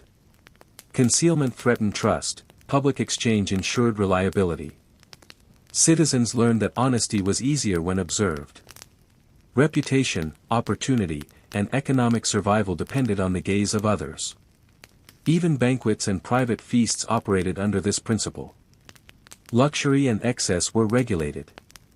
Sumptuary laws restricted quantities of meat, exotic imports, and extravagance, not to deny pleasure, but to maintain social predictability.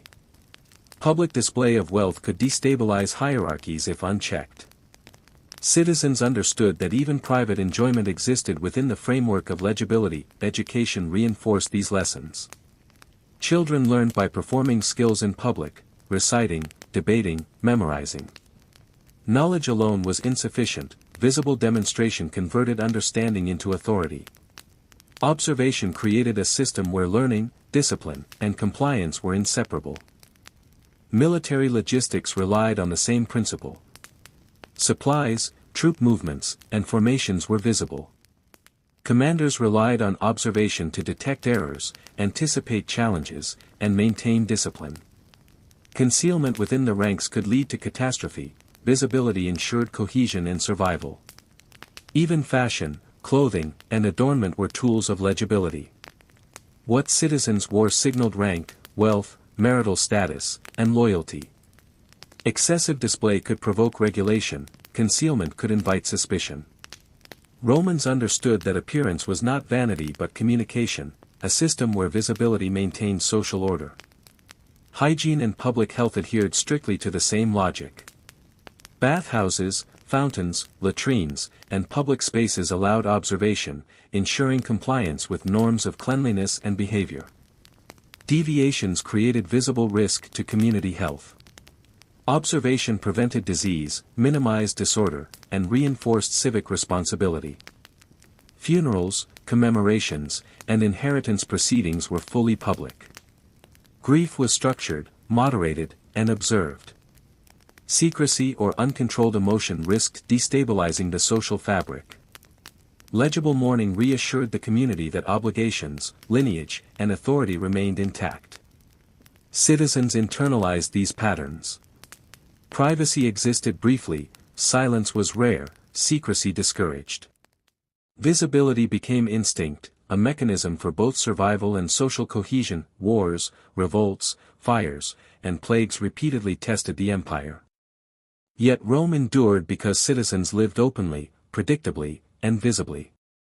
Individual failure rarely threatened the collective. The framework of observation maintained stability. Rome survived not because it was gentle, comfortable, or free, but because clarity, accountability, and legibility were embedded into every action, every structure, every citizen. Every street, forum, market, bathhouse, school, temple, theater, military camp, household, farm, and supply line functioned as a mechanism of observation. Silence was temporary. Secrecy discouraged. Privacy inconvenient. Observation was sacred. And in that sacred observation, Rome endured. Nothing escaped attention. Presence was survival. Transparency was power. Legibility was life itself. Rome's immortality lay not in stone, armies, or laws, but in the unbroken gaze of its citizens, trained to exist within visibility, ensuring that the city, its people, and its systems persisted across centuries, and this culture of visibility extended even into Rome's complex bureaucracy, where every decree, every record, and every official action was designed to be observable and accountable. Officials, scribes, and clerks operated in spaces where their work could be witnessed. Records of taxes, legal decisions, and civic projects were maintained meticulously. Concealed action was dangerous. Visible documentation ensured continuity, prevented disputes, and allowed both the government and citizens to understand obligations and rights. Transparency created stability. Even correspondence was part of this observable system. Letters sent between officials, governors, and military commanders were often copied, stored, or reported. Hidden communication could undermine authority or allow corruption. Visibility ensured that the flow of information remained predictable, accountable, and verifiable. Trade networks, spanning the Mediterranean and beyond, depended on the same principle. Shipments, contracts, and inventories were documented and observable. Merchants relied on legibility to maintain trust, officials relied on visibility to prevent fraud and disruption. Hidden shipments or unrecorded exchanges threatened not just commerce but social order. Visibility maintained the reliability of the empire's lifeblood, goods, wealth, and sustenance. Even festivals, religious rites, and civic ceremonies were designed around observation. Public rituals reinforced moral, social, and political hierarchies. Priests, magistrates, and citizens performed in a communal gaze, teaching lessons in obedience, piety, and social cohesion. Private devotion existed, but influence derived from what could be witnessed. Observation made belief, action, and status legible. Military campaigns exemplified this principle in life-or-death terms. Legions marched in formations that allowed leaders to observe every soldier. Orders, drills, and movements were visible. Deviations could be corrected immediately. Concealment risked disaster, visibility ensured cohesion, efficiency, and survival. Observation became a literal matter of life and death. Even entertainment reinforced order. Gladiatorial games, chariot races, and theatrical performances were structured so that skill, courage, and adherence to rules were visible. Spectators observed, evaluated, and learned. Performance and behavior communicated status, loyalty, and discipline. Spectacle was both pleasure and pedagogy, reinforcing hierarchy and social cohesion through observation. Food and luxury followed the same logic. Banquets, feasts, and imported delicacies were displayed publicly. Sumptuary laws restricted excess not to suppress enjoyment, but to prevent social disruption. Visible moderation maintained hierarchy and minimized conflict. Concealed extravagance could provoke suspicion or resentment. Legibility of consumption reinforced stability. Education, family life, and domestic behavior were equally observable. Children learned by doing and being seen. Parents, siblings, and neighbors acted as witnesses and teachers. Household management, marriage, and parenting were performed visibly. Transparency ensured accountability, continuity, and trust. Concealed behavior could destabilize both family and community. Death and mourning followed structured, visible patterns. Funerals, commemorations, and inheritance were observed. Grief was regulated, ensuring it did not spread chaos. Excess secrecy or uncontrolled emotion could disrupt social cohesion. Observed mourning maintained stability and reassured citizens that obligations, legacy, and authority persisted. Generations of Romans internalized these patterns. Silence was rare. Privacy existed only briefly. Secrecy was discouraged. Visibility became instinct, both a tool for survival and a mechanism for social cohesion. Wars, revolts, plagues, and fires tested the empire repeatedly, yet Rome endured because citizens were trained to live openly, predictably, and visibly. Individual failure rarely threatened the collective because observation maintained structure, accountability, and continuity. Rome survived not because it was gentle, comfortable, or free, but because clarity, accountability, and legibility were embedded into every action, every institution, every citizen. Every street, forum, market, bathhouse, school, temple, theater, military camp, household, farm, bureaucratic office, and trade route functioned as a mechanism of observation. Silence was temporary. Secrecy discouraged. Privacy inconvenient. Observation was sacred. And in that sacred observation, Rome endured, nothing escaped attention. Presence was survival.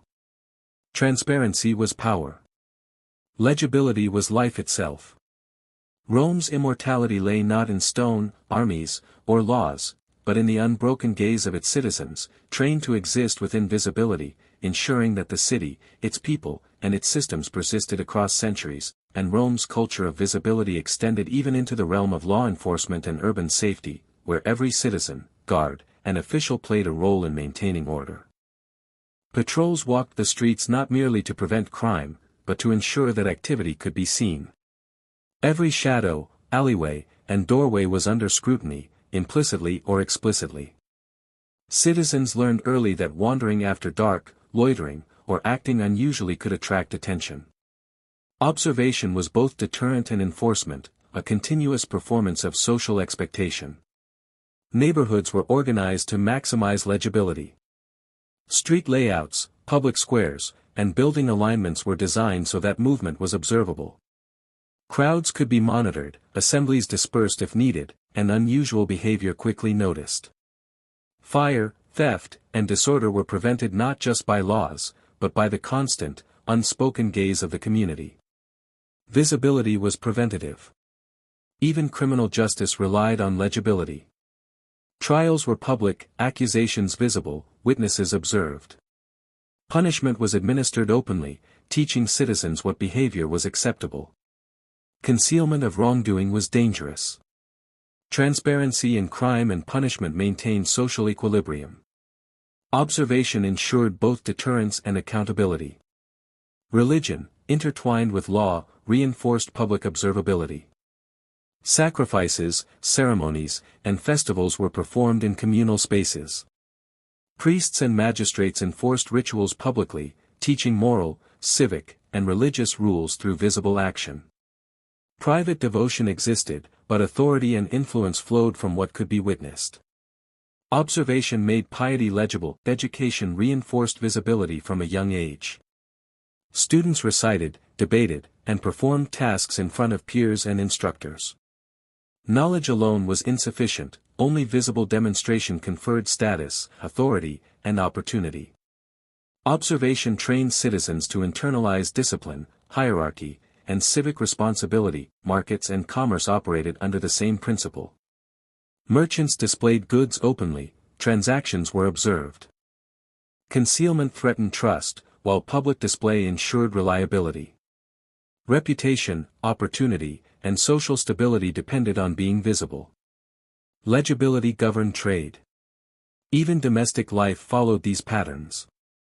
Children learned through observation, household management, marriage, and parenting were performed visibly. Transparency ensured accountability and continuity. Hidden or secret behavior threatened both family and broader social networks.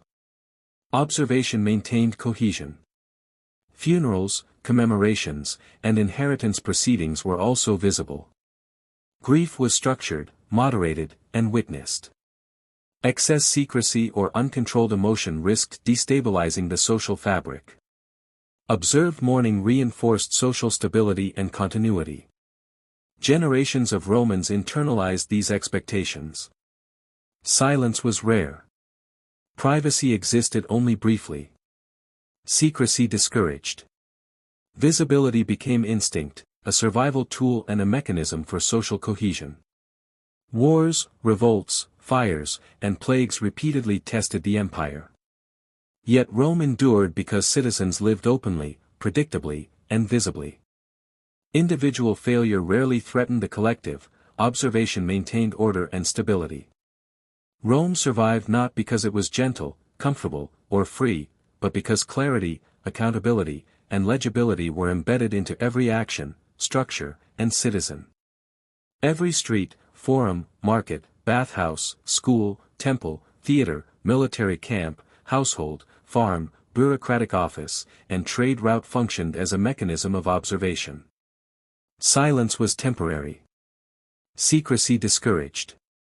Privacy inconvenient, observation was sacred. And in that sacred observation, Rome endured. Nothing escaped attention. Presence was survival. Transparency was power.